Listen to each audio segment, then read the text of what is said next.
بسم اللہ الرحمن الرحیم۔ السلام علیکم خواتین حضرات، آپ کو اسلام اسٹڈی سرکل کا جو فریش ایپیسوڈ ہے اس میں خوش آمدید کہتا ہوں۔ جیسا کہ ہماری روایت رہی ہے خواتین حضرات، ہم سب سے پہلے قرآن مجید کے حوالے سے گفتگو کرتے ہیں، اس کے بعد ہم حدیث نبوی پر کوئی ٹیکسٹ پڑھتے ہیں، اور خواتین حضرات سب سے آخر میں ہم بائبل اور بائبل کے بعد پھر ایک کسی موضوع پہ ڈسکشن کرتے ہیں۔ تو میں اس کا باضابطہ آغاز کرتا ہوں آپ کے ساتھ اسکرین شیئر کر کے۔ جی، تو آپ یہ دیکھ رہے ہیں کہ قرآن مجید کے حوالے سے ہم جس آیت کو اسٹڈی کریں گے یہ بنیادی طور پہ سورہ منافقون جو 63ویں سورہ ہے، which is the 63rd سورہ آف دا قرآن، اس کی ورسز 9 to 11 ہیں جن کو ہم اسٹڈی کریں گے خواتین حضرات۔ اور اس سلسلے میں خواتین حضرات تو میں آپ کے سامنے اس کا ٹیکسٹ پڑھ رہا ہوں اور اس کے بعد اس کا ترجمہ کرتا ہوں۔ یا ایھا الذین آمنوا لا تلھکم اموالکم ولا اولادکم عن ذکر اللہ ومن یفعل ذلک فاولئک هم الخاسرون وانفقوا مما رزقناکم من قبل ان یأتی احدکم الموت فیقول رب لولا اخرتنی الی اجل قریب فأصدق وأكن من الصالحین ولن یؤخر اللہ نفسا اذا جاء اجلها واللہ خبیر بما تعملون۔ اس کا ترجمہ یہ ہے کہ believers, let neither your wealth nor your children make you heedless of God's remembrance. And those who do this surely shall be losers. And spend of what we have given you before death comes to any one of you, and he says, Lord, why didn't you not give me some more time that I would have spent in charity and would have become among the virtuous? And God never gives respite to a soul when its appointed time arrives. And God is aware of all that you do. تو یہ خواتین حضرات اس لحاظ سے it's an eye-opening set of Quranic verses جو آپ کو یہ بتاتی ہیں کہ انسان کے اوپر جو ایک ذمہ داری ہے جس کے اندر سب سے اہم بات یہ ہے کہ he or she has to look after other people. دوسروں پر انفاق کرنا ہے، دوسروں پر خرچ کرنا ہے، دوسروں کا خیال رکھنا ہے۔ اور ایک جو چیز خواتین حضرات اس میں آڑے آتی ہے وہ قرآن مجید نے اس کی نشاندہی یہاں کی ہے، وہ یہ ہے کہ بعض دفعہ دولت کا جو حرص ہوتی ہے، آپ کہہ لیجئے the love of wealth and your own children، یعنی بچوں کا جو مستقبل ہوتا ہے یا بچوں کی جو ضروریات اور خواہشات ہوتی ہیں، they are the two very prominent impediments vis-a-vis spending in the way of God۔ آپ کو شیطان یہ ایک لحاظ سے بھٹکاتا ہے کہ دیکھو اگر تم نے خدا کی راہ میں خرچ کیا تو you will become a poor pauper، یا آپ کو یہ ایک لحاظ سے احساس دلاتا ہے کہ آپ کی جو اولاد ہے، جو آپ کی اصل فیوچر ہے، if you start spending on other people تو آپ کی اولاد کے لیے کچھ نہیں بچے گا۔ اور بذات خود بعض دفعہ ایسا بھی ہوتا ہے کہ اولاد کی جو اپنی ضروریات ہیں وہ ہم اتنا زیادہ ان کو ترجیح دیتے ہیں، اتنا زیادہ اس کو ہم امپورٹنس دیتے ہیں کہ ہم اصل میں we don't think of others, all we think of is our own children or our own selves۔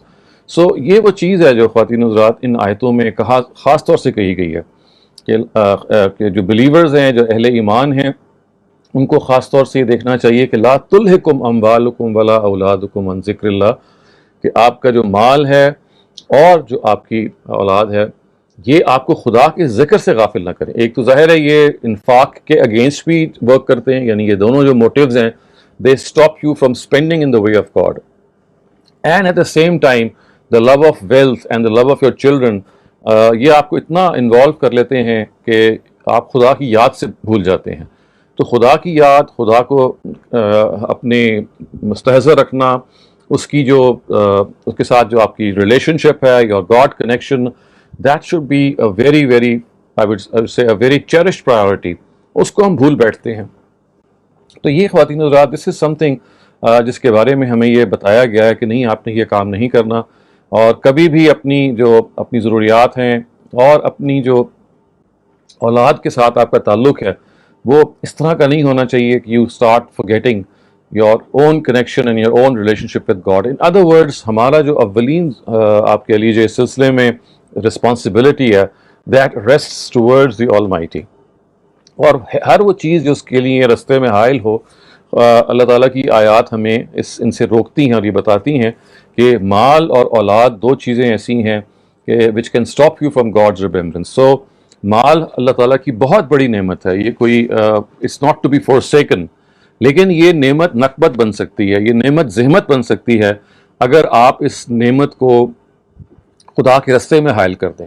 یعنی وہی مال ہے جس کو آپ خدا کی راہ میں خرچتے ہیں، جس میں آپ خدا کی خلق کے حوالے سے سوچتے ہیں، اور یہ وہی مال ہے جس کو پالنے کے لیے، جس کو زیادہ سے زیادہ بڑھانے کے لیے you forget God، you forget کہ آپ نے ایک دن اس مال کو دنیا میں چھوڑ کے چلے جانا ہے، اور ایسا نہیں ہوگا کہ آپ اس مال کو ساتھ لے کے جائیں گے. تو قرآن مجید آپ کو یہ چیز بہت پرزور طریقے سے بتاتا ہے. اور دیکھیے الفاظ کیا استعمال کیے ہیں کہ وَمَن يَفْعَلْ ذَلِكَ فَأُولَٰئِكَ هُمُ الْخَاسِرُونَ، جو اپنے مال اور اولاد کی یاد میں گرفتار ہو کے خدا کی یاد سے غافل ہو جاتے ہیں تو اصل لوزرز وہی ہیں. They are the real people who are in loss, وہ خسارہ پانے والے ہیں.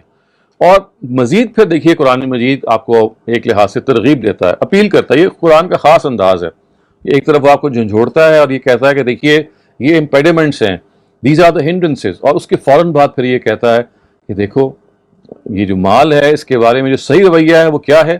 انفقوا مما رزقناکم من قبل ان یأتی احدکم الموت فیقول رب لولا اخرتنی الی اجل قریب، کہ آپ کو یعنی اللہ تعالیٰ کی راہ میں مال کو خرچتے رہنا ہے.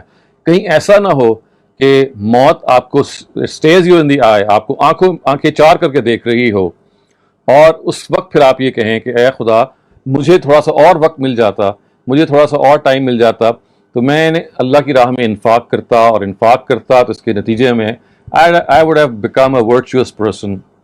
لیکن پھر اللہ تعالیٰ یہ کہتے ہیں کہ جب موت کا وقت آ جاتا ہے وَلَن يُؤَخِّرَ اللَّهُ نَفْسًا إِذَا جَاءَ أَجَلُهَا، when the time of death arrives the Almighty is not going to defer your time of death. وہ تو پھر آ گیا تو آ گیا. اس وجہ سے دنیا کی اس وقت کو آپ غنیمت جانیے، اس ٹائم کے بارے میں آپ یہ سمجھیے کہ it's a gift from God. It is something which the Almighty has provided you, and in a way it's an opportunity to spend as much as you can, to think about others and always be balanced in life. یعنی یہاں یہ مطلب نہیں لینا چاہیے کہ مال اور اولاد جو ہیں اللہ تعالیٰ ان سے آپ کو دور رکھنا چاہتے ہیں، نہیں، وہی کہتے ہیں کہ مال اور اولاد کو آپ خدا کے تابع رکھیں. If your wealth and your children they are not a cause of stopping you from remembering God، تو یہ خدا کی بہت بڑی ایک عنایت ہے، یہ خدا کی بہت بڑی ایک بلیسنگ ہے. You can use your wealth for the benefit of other people. اور دیکھیے خواتین حضرات، اس چیز کو ہم اکثر ڈسکس کرتے رہتے ہیں، یہ جو انفاق ہے یہ آپ جب یہ کرتے ہیں، جب اللہ تعالیٰ کی آپ راہ میں خرچتے ہیں تو دراصل آپ کسی پہ احسان نہیں کرتے، آپ پر خداوند تعالیٰ احسان کرتے ہیں کہ وہ آپ کو موقع دیتے ہیں، ایک اپرچونٹی دیتے ہیں کہ دیکھو یہ دس از اے آپشن، یہ ایک موقع ہے کہ آپ اپنا مال اللہ تعالیٰ کی راہ میں خرچیں اور اس کے نتیجے میں آپ خدا کے قریب ہو جائیں. So it's the other way around. It's not that you are doing someone a favor, it is that you are being done a favor by the Almighty because He is providing you with this opportunity to spend for His cause. تو اس کو ایک غنیمت سمجھیے. Think that this is something which can give you a windfall gain. Windfall gain تو آپ سمجھتے ہیں نا کہ آپ کو جب ایسی کوئی غیر معمولی ریٹرن آ جاتی ہے اپنے کسی انویسٹمنٹ سے جو آپ عام ریٹرن سے کہیں زیادہ ہوتی ہے، تو بالکل ایسے ہی اللہ تعالیٰ ہی کہتے ہیں کہ یہ خدا کی راہ میں جب آپ خرچتے ہیں اور اس طرح سے خرچتے ہیں بعض دفعہ جس کا جو پینیکل قرآن نے بیان کیا ہے کہ آپ خود تنگی میں ہیں، you your self need your wealth, but here comes an opportunity, here comes a person جس کی بھی ضرورت ہے اور آپ کی بھی ضرورت ہے، لیکن آپ اپنی ضرورت کو سیکریفائس کرتے ہیں اور اپنی ضرورت کو روک کے دوسرے کی ضرورت پورا کر دیتے ہیں. تو اللہ تعالیٰ کہتے ہیں دس از دا پینیکل، یعنی وَيُؤْثِرُونَ عَلَىٰ أَنفُسِهِمْ وَلَوْ كَانَ بِهِمْ خَصَاصَةٌ. ایک اور موقع پہ قرآن یہ کہتا ہے کہ اہل ایمان وہ ہیں کہ دوسروں کو ترجیح دیتے ہیں اگرچہ کہ وہ خود ضرورت مند ہوں.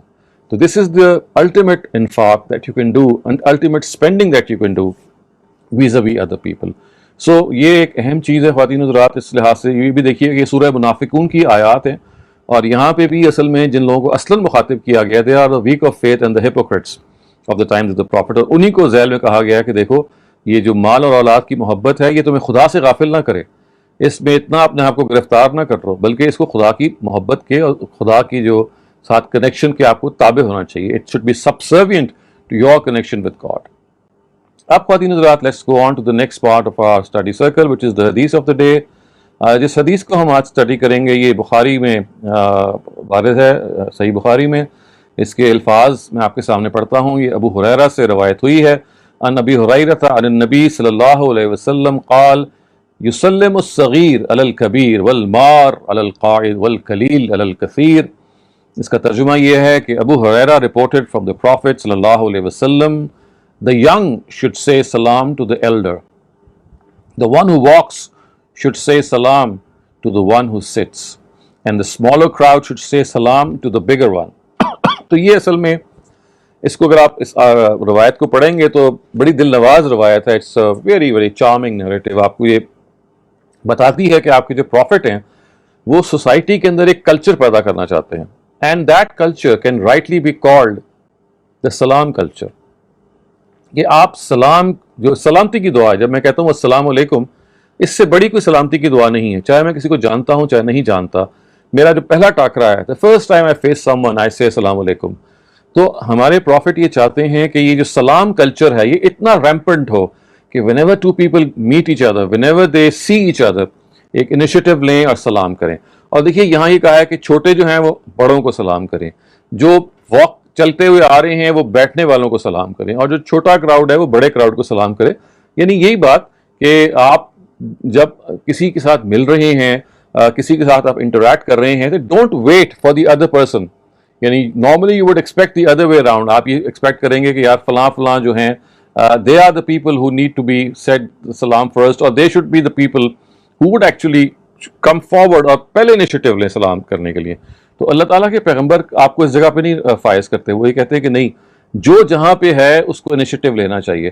اور ایک روایت اور ہے جو ظاہر اس سے ہٹ کے ہے, جس میں نبی صلی اللہ علیہ وسلم نے فرمایا کہ سلم علی من عرفت ومن لم تعرف. یعنی جس کو آپ پہچانتے ہیں, جس کو آپ جانتے ہیں, اس کو بھی سلام کیجیے, اور جس کو آپ نہیں جانتے, you don't know him, you are just passing by, maybe you are meeting someone out of the blue, تو ڈونٹ تھنک کہ وہ اجنبی ہے اور بس پاس سے آپ گزر جائیں. نہیں, he is your brother or your sister in religion. They are your brethren. تو آپ کو سلام کرنا ہے. تو سلمت علی من عرفت, سلم علی من عرفت ومن لم تعرف, کہ سلام کرو اس پہ جس کو تم جانتے ہو اور اس کو بھی جس کو تم نہیں جانتے. تو یہ اس سے زیادہ بڑا سلام کلچر خواتین حضرات ہو نہیں سکتا جتنے آپ, جس کا پیغمبر نے آپ کو پابند کیا. اور آپ ولایت جائیں یا مغرب جائیں تو آپ یہ دیکھیں گے کہ اگرچہ ان کے ہاں سلام کا ورڈ تبدیل ہو گیا, وہ ہیلو یا ہائے کہتے ہیں, لیکن وہاں ہر آدمی دوسرے کو گریٹ کر رہا ہوتا ہے, and they are not waiting for the other person, and they don't also think کہ ہم چونکہ جانتے نہیں ہیں لہٰذا ہم سلام نہیں کریں گے. وہاں جان یا پہچان کے بغیر ہیلو ہائی کی جاتی ہے یا بتایا جاتا ہے. I think this is a lesson for all of us as well, کہ اس میں should not be the case that when we know someone that we have to say سلام. No, even if we don't know the people around us, we are just passing by them. یہ محض آپ کا گزر جانا ان کو اس کے لیے کافی ہے کہ آپ ان پہ یہ دعا بھیجیں. اور دیکھیے لفظ ہیں کیا کہ تم پہ سلامتی ہو. اور جیسے میں نے کہا کہ this is it's a beautiful prayer, I am sure you will agree. The first thing that you say to a person when you tell a person as soon as you come across him or her is that you wish that خدا کی سلامتی, خدا کی رحمت, خدا کی پیس, it should engulf that other person. ہم اپنی جو قرآن ایک اور جگہ پہ نبی صلی اللہ علیہ وسلم نے کہا ہے نا کہ دین النصیحہ, یعنی مذہب کی جو روح ہے وہ ہے خیر خواہی, خیر خواہی, ٹو بی اے ویل وشر. تو آئی تھنک جب ہم سلام سے آغاز کرتے ہیں تو this is what actually sets the whole pace, it sets the background and it sets the whole atmosphere in the right perspective. You are actually saying salam and you are showing that we are a well wisher, that I am a well wisher of the person, and therefore this should not be the case that I just pass by without greeting the other person. نہیں, مجھے greet کرنا ہے, مجھے ان کو سلام کہنا ہے, اور اپنی طرف سے یہ ہدیہ ہے. It's like a gift that you are giving the other person. یہ ہم نے اس کو فراہم کرنا ہے. تو یہ ایک ایسی خواتین حضرات چیز ہے جس میں میں ایک اور وضاحت بھی کرنا چاہتا ہوں, کیونکہ ہمارے ہاں اس کو مسکنسٹرو بعض جگہ پہ کیا جاتا ہے, اور وہ یہ ہے کہ ہم یہ سمجھتے ہیں کہ جیسے غیر مسلموں کو کے بارے میں یہ بعض حدیثوں میں اور بعض روایتوں میں آیا کہ آپ ان کو سلام نہ کریں. تو یہ بھی ایک ایسی غلط فہمی ہے جس کی ہمیں اس کو دور کر لینا چاہیے. یہ ان لوگوں کے بارے میں آیا تھا جو نبی صلی اللہ علیہ وسلم کے وہ مخاطبین تھے جن پہ اللہ تعالیٰ کی طرف سے نبی صلی اللہ علیہ وسلم کو بتا دیا گیا تھا وحی کے ذریعے سے کہ یہ وہ لوگ ہیں کہ جو اب حق کو واضح ہو جانے کے بعد بھی in spite of the fact that they are convinced of the truth, they are not going to accept the truth. تو ان کو سزا کے طور پہ ان سے سلامتی کی دعا بھی چھین لی گئی تھی. یعنی اور یہ پیغمبر نے، انسانوں نے نہیں، اللہ تعالیٰ کے بہاف پہ. اور بہت سارے اور ڈائریکٹرز بھی قرآن میں آتے ہیں اس میں کہ in which you are being told کہ you should not be the person جو ان کو سلام کہے. اور اس کی وجہ یہ بتائی گئی ہے کہ خدا کی طرف سے کہ they don't deserve this position simply because they have refused to accept the truth. تو اس کو کنفیوز نہ کیجئے آج کے غیر مسلمز کے حوالے سے. وہ نبی صلی اللہ علیہ وسلم کے جو مخاطبین تھے، ان کے سامنے جو غیر مسلم تھے، اہل کتاب تھے، ان کے بارے میں جب انہوں نے جانتے بوجھتے ہوئے انکار کیا، ڈیلیبریٹلی پیغمبر کا انکار کیا، تو خدا نے پیغمبر کو روک دیا کہ اب آپ نے سلامتی کی دعا نہیں کرنی. آج کے جو نان مسلمز ہیں خواتین حضرات، ان کو آپ کسی بھی لحاظ سے ان نان مسلمز پہ قیاس نہیں کر سکتے، کیونکہ ظاہر ہے وہاں اللہ تعالیٰ روکنے والے ہیں، وہاں اللہ تعالیٰ یہ بتانے والے ہیں کہ دیکھیے یہ اب اس قابل نہیں ہے کہ ان پہ ہم رحمت کی دعا کریں.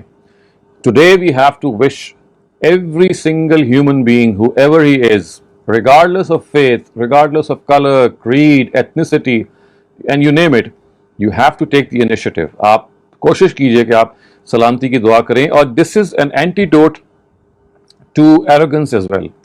ہم میں سے ہر ایک کے اندر کسی نہ کسی درجے میں جتنا مرضی ہم کانکر کر لیں اپنے آپ کو، یہ تھوڑی سی ایروگنس کا معاملہ رہتا ہے، کہیں نہ کہیں سر اٹھا دیتا ہے. اس کا ایک اینٹی ڈوٹ ہے، یہ اس کا ایک علاج ہے یہ کہ whenever you meet someone, be the first one to stick out your hand, be the first person to greet the other person. یہ آپ کے اندر کی جو انسان کے اندر کی جو ایک ذرا ہے نا تھوڑا سی تکبر، تھوڑی ایروگنس ہے، it checks that as well. تو ظاہر ہے نبی صلی اللہ علیہ وسلم نے جب اس چیز کو عام کیا، اور دیکھیے اس کو سنت کے طور پہ جاری بھی کیا، it's not just something جو ہمارے یہاں روایتوں میں بیان ہو جاتی ہے، یہ خود ایک سمبل ہے اس مذہب کا. اور یہ بتایا گیا ہے کہ یہ ایک اسٹیبلش، جس طرح سے نماز کو جاری کیا گیا، جس طرح سے بعض اور سنن کو جاری کیا گیا، تو سلامتی کی اس دعا کو بھی جاری کر دیا گیا اپنی امت میں، تاکہ ہماری جو سوسائٹی ہے وہ بس اس کے اندر سلامتی ہی سلامتی ہو.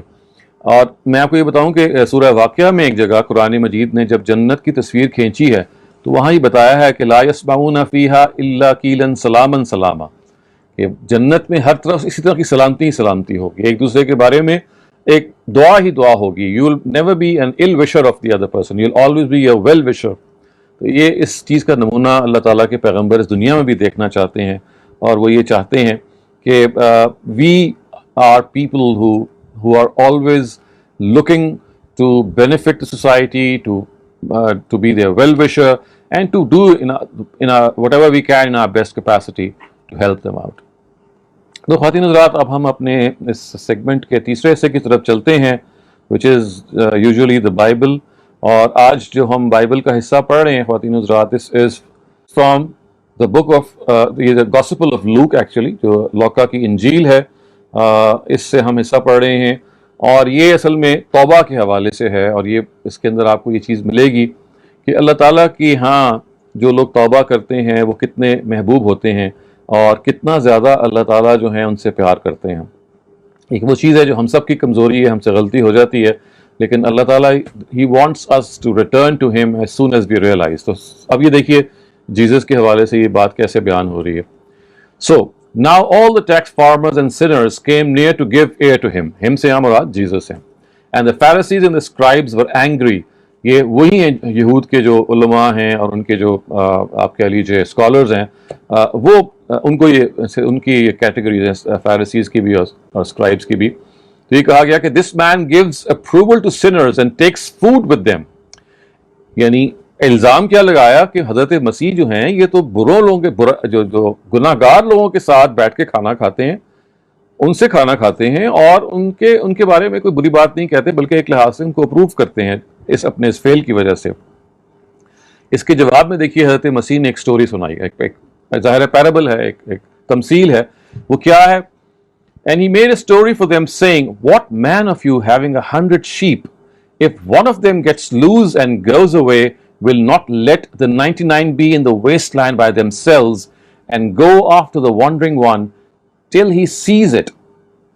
And when he has got it, again he takes it in his arms with joy, and when he gets back to his house, he sends for his neighbors and friends, saying to them, Be glad with me, for I have got back my sheep, which had gone away. I say to you that even so there will be more joy in heaven when one sinner is turned away from his wrongdoing than for 99 good men who have no need of change of heart. Or what woman, having 10 bits of silver, if one bit has gone from her hands, will not get a light and go through her house searching with care till she sees it? And when she has it again, she gets her friends and neighbors together, saying, Be glad with me, I have got back the bit of silver which had gone from me. Even so I say to you, there is joy among the angels of God when one sinner is turned away from his wrongdoing.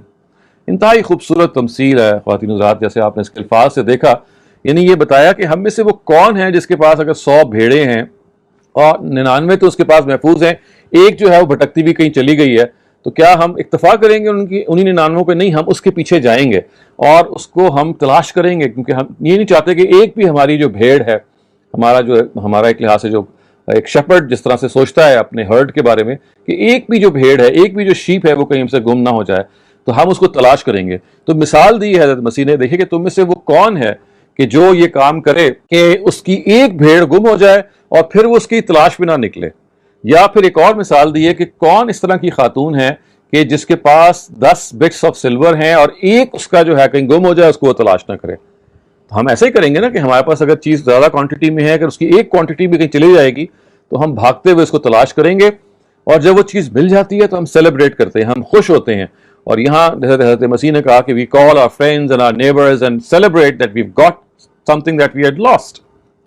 تو یہ کہا گیا کہ دیکھو خدا کا معاملہ بھی بالکل ایسے ہی ہے، it is exactly the same۔ اگر کوئی ایک آدمی بھٹک جاتا ہے اللہ تعالیٰ کے راستے اور وہ پھر جب واپس آتا ہے تو خدا کو اتنی خوشی ہوتی ہے جتنی آپ کو جب اس وقت خوشی ہوتی ہے جب آپ کی 99 بھیڑیں جو تھیں وہ آپ کے پاس تھیں اور ایک بھیڑ آپ کی گم ہو گئی اور یکایک وہ آپ کو مل گئی، تو you are elated, you are overjoyed. تو ایگزیکٹلی خدا کا معاملہ بھی یہی ہے کہ اس کی ہم سب بھیڑیں ہیں، وہ ہمارا شیپرڈ ہے۔ یہ خاص مثال ہے جو عام طور سے بائبل میں دی جاتی ہے۔ تو وہ شیپرڈ جو ہے he is tending to us, he is looking after us, لیکن ایک بھیڑ بھی اگر گم ہو جاتی ہے وہ پریشان ہو جاتا ہے۔ تو جس طرح ہم انسان کسی ایک بلانگنگ یعنی کسی ایک کیٹیگری کی چیز اگر ہمارے پاس بہت زیادہ ہے تو وہ ایک ختم بھی ہو جاتی ہے، تو ایسا نہیں ہوتا کہ ہم اس کے بارے میں کہتے ہیں کہ ایک جو ہے وہ گم گئی ہے تو لیٹ اٹ بی، نہیں، we go after that and when we find it we are simply elated, ہم بہت خوش ہوتے ہیں۔ تو خداوند تعالیٰ کا معاملہ بھی یہ ہے کہ اگر ہم غلطی کریں اور توبہ کریں اور اس کے پاس آ جائیں تو خدا وہاں پہ پھر فرشتوں کے سامنے، اینجلز کے سامنے اپنے بچوں کی اپنے اس گم شدہ شخص کی تعریف کرتا ہے اور کہتا ہے کہ دیکھو میرا جو فلاں شخص ہے اس سے یہ گناہ ہوا تھا، غلطی ہوئی تھی، وہ پاس واپس آ گیا۔ تو یہ خواتین حضرات، this is something that we have to learn کہ اگر غلطی ہو جائے، غلطی ہر انسان سے ہوتی ہے، بڑے سے بڑے انسانوں سے ہو جاتی ہے، لیکن غلطی اتنی غلط چیز نہیں ہے جتنی غلطی کے بعد کا رویہ اگر یہ ہے کہ ہم اس کو ریئلائز کرتے ہوئے ریپینٹ نہ کریں۔ اگر ہم اپنی غلطی کا اعتراف کر لیں، غلطی کو ہم محسوس کریں کہ ہم سے غلطی ہو گئی ہے اور اس کے نتیجے میں ہم ایکسیپٹ کرتے ہیں اور خدا کے پاس واپس آتے ہیں، تو خدا یہی چاہتے ہیں۔ اور خدا کی قسم ہم سب بھی یہی چاہتے ہیں کہ ہم جب غلطی کر بیٹھیں اور خدا کے پاس واپس آئیں تو وہ ہمیں گلے لگا لے، وہ ہمیں اس کی جس کیفیت سے ہم گزر رہے ہیں، ظاہر ہے ہمیں شرمندگی ہوتی ہے، ہمیں پشیمانی ہوتی ہے، وی وڈ لائک پیپل کہ ہمیں اپنے آپ سے شرم آنی شروع ہو جاتی ہے کہ ہم نے کیا غلط کام کیا۔ لیکن قربان جائیے اللہ تعالیٰ کے اس رویے کی کہ وہ یہ صرف دیکھ رہے ہیں کہ میرے بندے سے غلط کام تو ہو گیا ہے، غلطی کے بعد رویہ کیا ہے۔ تو ہمیشہ یہ ذہن میں رکھیے کہ it is not the mistake which counts as much as our attitude that we have after our mistake, یعنی کیا ہمیں پشیمانی ہوئی، کیا شرمندگی ہوئی، کیا ہمارے اندر وہ ایک وی فیلٹ ashamed۔ تو اللہ تعالیٰ کو یہ چیز پسند ہے، because as long as we feel ashamed, as long as we feel embarrassed for what we have done, if we have done something wrong، اس کا مطلب ہے کہ ہمارے اندر that spark of faith is still alive، It is still there and it is never too late in life. یہ بھی ذہن میں رکھیے. اللہ تعالیٰ کے ہاں توبہ کا جو دروازہ ہے, اللہ تعالیٰ یہ تو ضرور کہتے ہیں کہ جب آپ موت کو سامنے دیکھ کے توبہ کریں گے تو خدا نے صاف قرآن میں لکھ دیا کہ پھر میں توبہ نہیں قبول کروں گا. لیکن اگر آپ نے جذبات میں آ کے غلطی کی اور فوراً بیٹھ کے توبہ کر لی تو قرآن میں اللہ تعالیٰ یہ فرماتے ہیں it is incumbent upon me, یہ میرے پہ واجب ہے کہ میں ایسی توبہ کو قبول کر لوں. ہاں البتہ اگر آپ نے اپنی توبہ کو ڈیلے کیا, اتنا ڈیلے تو نہیں کیا کہ موت کے وقت تک, بلکہ درمیان میں, تو وہاں پہ قرآن مجید میں خاموشی ہے تاکہ آپ کے اندر یہ چیز پیدا ہو, ہوپ بھی پیدا ہو اور ڈسپیئر بھی پیدا ہو, اور اللہ تعالیٰ کے ساتھ آپ جوڑیں کہ بھائی میرے سے غلطی ہوگی ہے, آپ مجھے معاف کر دیں. یہی وہ ایٹیٹیوڈ ہے جو اللہ تعالیٰ ہم سے چاہتے ہیں. یہ وہ ہم سے یہ نہیں چاہتے کہ we live a sinless life, because that is virtually impossible. What he wants is that we return to him, we come back to him. Every time that we do something wrong we realise کہ بھائی ہم سے غلطی ہو گئی ہے, ہم بار بار پلٹیں, خدا کی طرف بھی پلٹیں, اور جس کے ساتھ زیادتی کی ہے اس کو بھی ہم کمپنسیٹ کریں. بیکاز یہ کافی نہیں ہے کہ آپ خدا کو کے پاس پلٹیں اگر آپ نے کسی کے ساتھ زیادتی کی ہے. It is equally essential that you make amends, you compensate for what you have done, for the wrong that you have done on a particular person. تو اور یہ دیکھیے حضرت مسیح اپنی, چونکہ ان کے ہاں یہ خاص آپ نے دیکھا ہوگا بائبل کو آپ لوگوں نے بھی اب پڑھتے ہوئے کچھ ٹائم ہو گیا کہ حضرت مسیح کا خاص جو طریقہ ہے گفتگو کرنے کا وہ تشبیہات میں, تمثیلات سے گفتگو کرتے ہیں اور اس کے ذریعے سے سمجھاتے ہیں. کیونکہ تشبیہات اور تمثیلات ایسی ہی ہیں جیسی شعر آپ پر اثر کرتا ہے نا, آپ اشعار کو سنتے ہیں تو آپ جھومتے ہیں, آپ وجد میں آ جاتے ہیں, آپ کو محسوس ہوتا ہے کہ جیسے اللہ تعالیٰ کی طرف سے یا اللہ تعالیٰ کے پیغمبروں کی طرف سے ایک ایسی بات بیان کی جا رہی ہے کہ which is moving you to even to tears at times. So یہ اس لحاظ سے حضرت مسیح کی ایک بڑی کنٹریبیوشن ہے, اور اسی وجہ سے یہ ضروری ہے کہ کبھی اپنے آپ کو اس سے مستغنی نہ سمجھیے کہ آپ یہ سمجھیں کہ اللہ تعالیٰ کی دوسری آسمانی کتابیں ہیں ان کو ہم نہ پڑھیں. نہیں, آپ کو ضرور پڑھنی چاہیے, کیونکہ جیسے قرآن مجید میں ہدایت ہے ان کتابوں میں بھی ہدایت ہے. البتہ یہ ضرور ہے کہ ان کتابوں کو ہمیں قرآن مجید کی روشنی میں پڑھنا ہے. اب خواتین حضرات, ہم اپنی ڈسکشن کا جو چوتھا حصہ ہے, جو ایک نہ کسی موضوع پہ ہم بات کرتے ہیں, اس کی طرف آتے ہیں, اور یہ ہے دی ایلمنٹ آف سیلف رائٹیسنس. تو یہ جو سیلف رائٹیسنس ہے خواتین حضرات, جس کو آپ کہہ سکتے ہیں کہ اپنے آپ کو ہمیشہ درست سمجھنا اور دوسرے کے بارے میں یہ رائے قائم کرنا کہ وہ ہمیشہ غلط ہوگا اور ہم ہمیشہ صحیح ہوں گے, اسی کو ہم کہتے ہیں سیلف رائٹیسنس. کہ you always think that you are right and you always regard the other person that he is wrong. تو یہ چیز ایک ایسی ہے خواتین حضرات that we need to understand کہ انسان جب اپنے آپ کو سیلف رائٹیس سمجھنا شروع کر دے گا یا اپنے آپ کو اس جگہ پہ فائز کر لے گا کہ میری ہر بات حرف آخر ہے, میری ہر بات درست ہے, تو اصل میں اس سے بڑی کوئی زیادتی نہیں ہے جو اپنے ساتھ کر سکتا ہے. کیونکہ دیکھیے انسان ہونے کے ناطے ہی can not be perfect, he simply can not claim that whatever I'm presenting is the ultimate word. ایسا ہو نہیں سکتا. ہم سب کے اندر کمی ہے, ہم سب کے اندر کوتاہیاں موجود ہیں, ہم سب کے نقطہ ہائے نظر آج کچھ ہوتے ہیں, کل تبدیل ہو جاتے ہیں, اور ہم اپنے آپ کو کریکٹ کرتے ہیں. اس وجہ سے اپنے آپ کو کبھی حرف آخر نہ سمجھیے, always be down to earth, because اللہ تعالیٰ کا یہ ہمیں سبق ہے کہ انسان ہونے کے ناطے you have to realize that you're a human being, and a human being is a person who can always make errors. And therefore کبھی اپنے آپ کو جب اپنی بات کریں تو اس کو ایک سویپنگ اسٹیٹمنٹ کے طور پہ اور اس انداز میں نہ کریں کہ آپ تو ٹھیک ہیں اور باقی سب غلط ہیں. کیونکہ اس کا پورا امکان ہے جب آپ یہ رویہ اختیار کر رہے ہیں تو آپ اپنے اوپر علم کا دروازہ بند کر لیں. اس لیے کہ دیکھیے آپ نے جب یہ فیصلہ ہی کر لیا کہ میں ٹھیک ہوں, تو پھر آپ نے اصل میں غلطی کی گنجائش ختم کر دی, اور آپ اگر غلط ہیں تو اپنے آپ کو درست نہیں کر سکیں گے. اسی وجہ سے دیکھیے اللہ تعالیٰ اپنے آپ انہوں نے اپنا جو نام رکھا ہوا ہے بہت سارے ناموں میں, المتکبر, یعنی اگر کوئی بڑا کہلانے کی کا مستحق ہے تو وہ صرف خدا ہے. ہمارے لیے تکبر ایک عیب ہے, خدا کے لیے تکبر یا اپنے آپ کو بڑا سمجھنا ایک حقیقت ہے. چنانچہ اسی وجہ سے اللہ تعالیٰ کے ناموں میں سے ایک نام جو قرآن مجید میں آئے ہیں وہ المتکبر ہے. سو ہم جب سیلف رائٹیس ہونے کی کوشش کرتے ہیں یا پوز کرتے ہیں کہ ہم صحیح ہیں اور باقی غلط ہیں, تو آپ یہ سوچیں کہ ہم اصل میں دانستہ یا غیر دانستہ طور پہ we place ourselves at the place of God, جو غلط ہے, کیونکہ وہی غلطی سے مبرہ ہے, وہی غلطی سے پاک ہے. سو اپنے آپ کو ہمبل رکھیے, اپنے آپ کو اس جگہ پہ رکھیے کہ آج اگر میرے اندر کوئی غلطی ہے, I am always ready to correct my fault.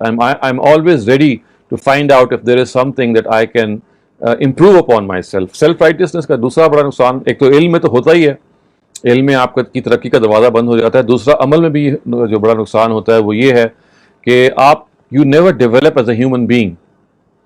You stop developing as a human being because آپ نے اپنے آپ کو ٹھیک سمجھ لیا ہے. آپ نے اپنی غلطی کے بارے میں یہ رائے قائم کر لی کہ میں غلط نہیں ہو سکتا. تو سیلف رائٹسنس کا جو دوسرا بڑا نقصان ہے, it stops your growth as a human being, as a person who should improve upon himself or herself as a human being. ہم سب کو ضرورت ہے کہ ہم بہتر انسان بنیں, لیکن اگر سیلف رائٹسنس کی جو, میں اس کو ایک بیماری آپ سمجھیے, it's the element of self righteousness, اگر یہ آپ کے آڑے آ جائے تو آپ سمجھیے کہ آپ کی ترقی, آپ کی جو بہتری ہے وہ رک گئی ہے. آپ جس سوسائٹی میں رہ رہے ہیں اس سے آپ کی کمیونیکیشن ختم ہو جائے گی. اس لیے کہ دیکھیے کمیونیکیشن ہوتی ہی تب ہے کہ جب آپ دوسرے کی بات کو سنتے ہیں, اس کو ویٹ دیتے ہیں, اس کو بھی امپورٹنس دیتے ہیں. اگر آپ یہ نہیں دیتے یا اس طرح کا معاملہ نہیں کرتے تو انفارچونیٹلی تو آپ کی جو مینٹل گروتھ ہے, آپ کی جو پریکٹیکلی آپ کی جو گروتھ ہے ایز اے ہیومن بینگ وہ بھی رک جاتی ہے. And the third big loss is that you cut yourself from the society. کوئی ایسی سوسائٹی کے اندر جو شخص سیلف رائٹس ہوتا ہے اس کی کوئی کمیونیکیشن نہیں ہوتی. He is just a person who can, he is fit to be a boss, who is just to order around people and not accept anything against his wishes. تو you can well imagine کہ ایسے لوگوں کا کوئی دوست نہیں ہو سکتا. ایسے لوگوں کے لیے کوئی بھی ایک شخص ایسا نہیں ہو سکتا جو اس کا غم خوار ہو یا اس کو بتانے والا ہو. تو خداوند تعالیٰ سے ہم پناہ مانگتے ہیں کہ اللہ تعالیٰ ہمیں اس سیلف رائٹسنس کی بیماری میں مبتلا کرے. ہم ہمیشہ ہمبل رہیں, اس لیے کہ ہیوملٹی ہی انسان کا اصل شرف ہے, ہیوملٹی ہی اور انسان کی اصل پہچان ہے. اور اگر ہم نے تنقید کرنی ہی ہے کسی پہ تو سب سے زیادہ اپنے اوپر تنقید کرنی ہے. Let us be a harsh critic of our own selves. This is one of the cures of self righteousness کہ آپ دوسرے کی کو الاؤنس دیں اور اپنی غلطیوں پہ نگاہ رکھیں. جب آپ اپنی غلطی پہ آپ نگاہ رکھیں گے تو آپ کے اندر ہیوملٹی پیدا ہوگی, آپ کے اندر یہ چیز پیدا ہوگی کہ ہاں میں غلطی کر سکتا ہوں, اور جب میں غلطی کر سکتا ہوں تو مجھے کوئی حق نہیں ہے کہ میں اپنی بات کو حرف آخر سمجھوں. سو خواتین حضرات, ان الفاظ پہ میں اب اپنی اس گفتگو کو ختم کرتا ہوں اور آپ سے ریکویسٹ کرتا ہوں کہ اگر آپ کے سوالات ہیں تو آپ اپنی باری باری اپنے سوالات کریں. Thank you so much, Dr. Saleem. So we'll start with Rafia Khwaja. Shehzad, I recently heard that Imam Shafi has said that the food of Ahle Kitab is jaiz for all non-Muslims, and a lot of the food of Ahle Kitab is jaiz for Muslims, and a lot of Muslims living abroad follow this. So this came as a bit of a shock to me. Could you kindly explain this, and who are the people who follow this fiqh of Imam Shafi? Thank you. People who follow the fiqh of Imam Shafi, of course, are people جو ان کی اگر آپ پوچھنا چاہتے ہیں ان کی following زیادہ کہاں پائی جاتی ہے, تو ان کی زیادہ جو فالوئنگ ہے you will find it in Indonesia and some parts of Africa as well. لیکن بہت بڑی فالوئنگ جو ہے ان کی انڈونیشیا کے اندر ہے. اور جی ہاں, ان کا فتویٰ یہی ہے کہ اگر اہل کتاب کا جو ذبیحہ ہے وہ حلال ہے, گویا کہ اگر بسم اللہ پڑھ کے سلاٹر نہیں کیا گیا تب بھی وہ جائز ہے. اور as far as I remember, میں نے جب بہت پہلے پڑھا تھا تو ان کا جو موقف ہے وہ ایک حدیث پر بیسڈ ہے, جس میں ایک مرتبہ کسی نے یہ کہا کہ فلاں جو کھانا ہے ان کے پاس آ گیا ہے لیکن they are not sure whether this has been slaughtered in the right way or not. بسم اللہ پڑھی گئی ہے نہیں پڑھی گئی, تو یہ ایٹریبیوٹ کر کے بتایا گیا کہ ان کی طرف سے یہ بات آئی کہ نبی صلی اللہ علیہ وسلم نے ایک روایت میں یہ بیان کیا ہے کہ اچھا آپ اس موقع پہ بسم اللہ پڑھ لیں اگر آپ شیور نہیں ہیں کہ وہ at the time of slaughter بسم اللہ پڑھی گئی ہے نہیں پڑھی گئی. تو یہ ایز آئی سیڈ حدیث کی کتابوں میں یہ واقعہ بیان ہوا ہے, لیکن جیسے کہ میں حدیث کے کورس میں آپ کو پڑھا بھی رہا ہوں, یہ حدیثیں سچویشنل ہوتی ہیں.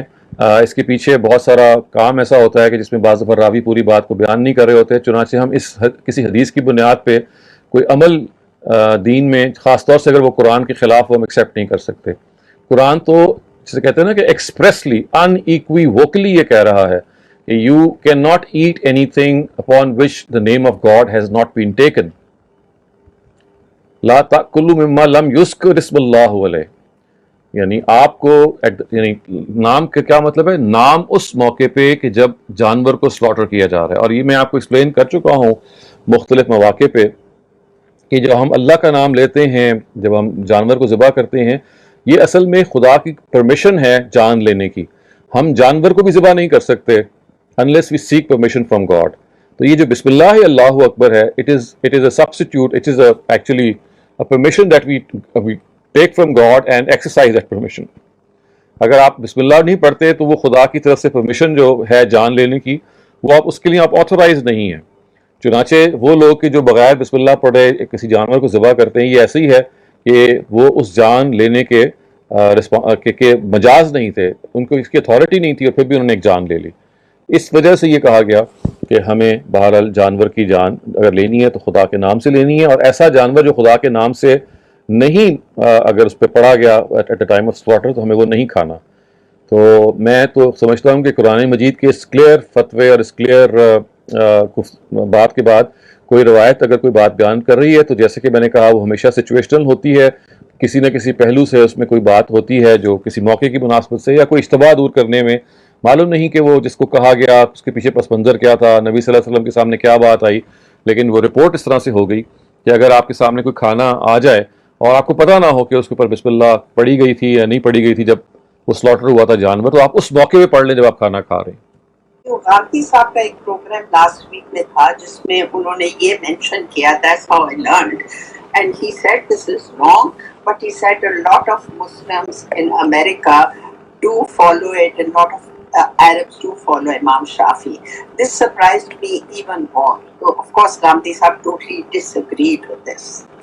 دیکھیں it should not be a cause of surprise. اس کی وجہ یہ دیکھیے اختلاف ہو جاتا ہے, اختلاف اہل علم کے درمیان ہو جاتا ہے. آپ کو تو استدلال دیکھنا ہے, you have to see what the reasoning behind particular edict or particular view is, اور اس کے آپ کو براڈلی طریقے بتا دیے گئے ہیں. اب میں جب آپ کو حدیث ہم جو پڑھ رہے ہیں, ہم نے اس سے پہلے قرآن پہ بھی کورس کیا, اس میں یہ ایکسپریسلی یہ بتایا گیا کہ دیکھیے anything against the Quran can not be accepted, however اگر اس کی سند ٹھیک بھی کیوں نہ ہو, یعنی ظاہر ہے اس کا موقع کوئی محل ہوگا اس روایت کا, لیکن قرآن مجید نے ایکسپلیسٹلی یہ کہا ہے کہ جس پر اللہ کا نام نہیں لیا گیا آپ اس کو نہیں کھانا. چنانچہ I know in the U S, in Canada, in Australia, in the UK there are so many people, Muslims as well as Arabs, Muslims I mean expatriate Muslims and Arab Muslims, جو امام شافعی کے اس فتوے پہ عمل کرتے ہیں اور وہ کہتے ہیں کہ ٹھیک ہے انہوں نے یہ کہا ہے تو ہم کر سکتے ہیں. لیکن I think جو اس میں ہونا چاہیے وہ یہ ہے کہ فتویٰ should not be followed as a result of some convenience that you think it can offer.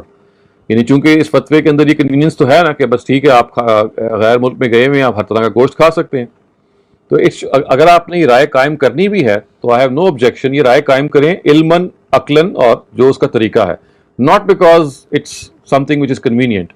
تو اگر آپ کسی وجہ سے امام شافعی کے اس فتوے کو ٹھیک سمجھتے ہیں اور فالو کرتے ہیں تو I have no problem with that, because ظاہر ہے اختلاف رائے ہو جاتا ہے اور اسی اختلاف رائے میں ہمیں زندگی بسر کرنی ہے.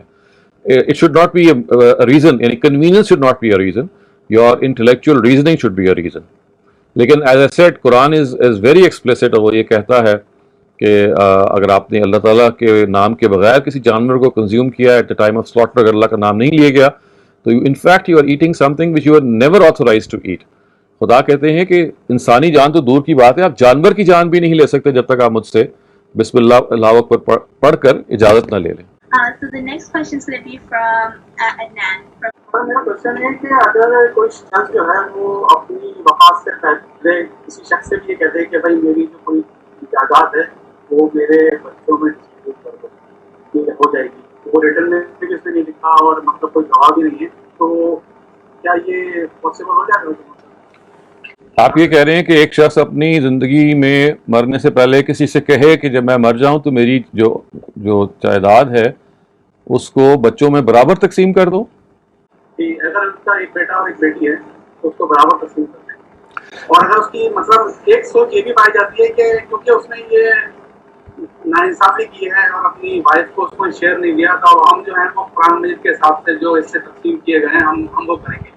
تو یہ تو نہیں, دیکھیں اگر تو انہوں نے وصیت کر دی ہے تو وصیت کو آپ فالو کریں گے. البتہ آپ یہ ضرور کہیں گے کہ یہ جو وصیت ہے یہ قرآن مجید کے خلاف ہے اور اس کو چیلنج کیا جا سکتا ہے کورٹ میں. تو ایک کورٹ فیصلہ دے سکتی ہے اور کورٹ اس کو اپہولڈ بھی کر سکتی ہے. ایز اے سیڈ یہ قضیہ ہے, یہ ایک معاملہ ہے جس کو کورٹ انٹرٹین کرے گی اور یہ دیکھے گی کہ جی وجہ کیا ہے, کیوں یہ اس طرح کی وصیت کی گئی, اور اس کو اوور ٹرن بھی کر سکتی ہے اور اس کو اپہولڈ بھی کر سکتی ہے. تو اس طرح کے معاملات جب ہوتے ہیں علی الاطلاق اس میں آپ کوئی رائے نہیں دے سکتے, بعض دفعہ ایسا ہوتا ہے کہ بندہ جانتے بوجھتے محروم کر رہا ہوتا ہے اور he has very good reasons, مثلا اولاد شدید نافرمان ہے یا شدید اس نے نقصان پہنچایا ہے. اسی طرح سے بہت سارے اور سینیریوز ہیں. تو اس طرح کا جو قضیہ ہے it should always be presented before a court of law. Court of law can either challenge, نہیں the rest of the heirs can either challenge it and prove it کہ بھائی یہ فلاں فلاں چیز جو تھی وہ ٹھیک نہیں ہے، اب وہ شریعت کے خلاف فیصلہ جو ہے ہم ایکسیپٹ نہیں کریں گے، اور اگر لا آف دا لینڈ بھی یہی کہتا ہے. لیکن اگر فرض کیجئے کہ on the other hand the court think that there is some foul play and something foul is been cooking, تو پھر دونوں طرح سے معاملہ کیا جا سکتا ہے. I think it should be presented to the court, اور کوئی آپ you just can not give a single verdict. میں آپ کو کوئی ایک بات نہیں کہہ سکتا کہ لازماً ایسے کر دیا جائے گا.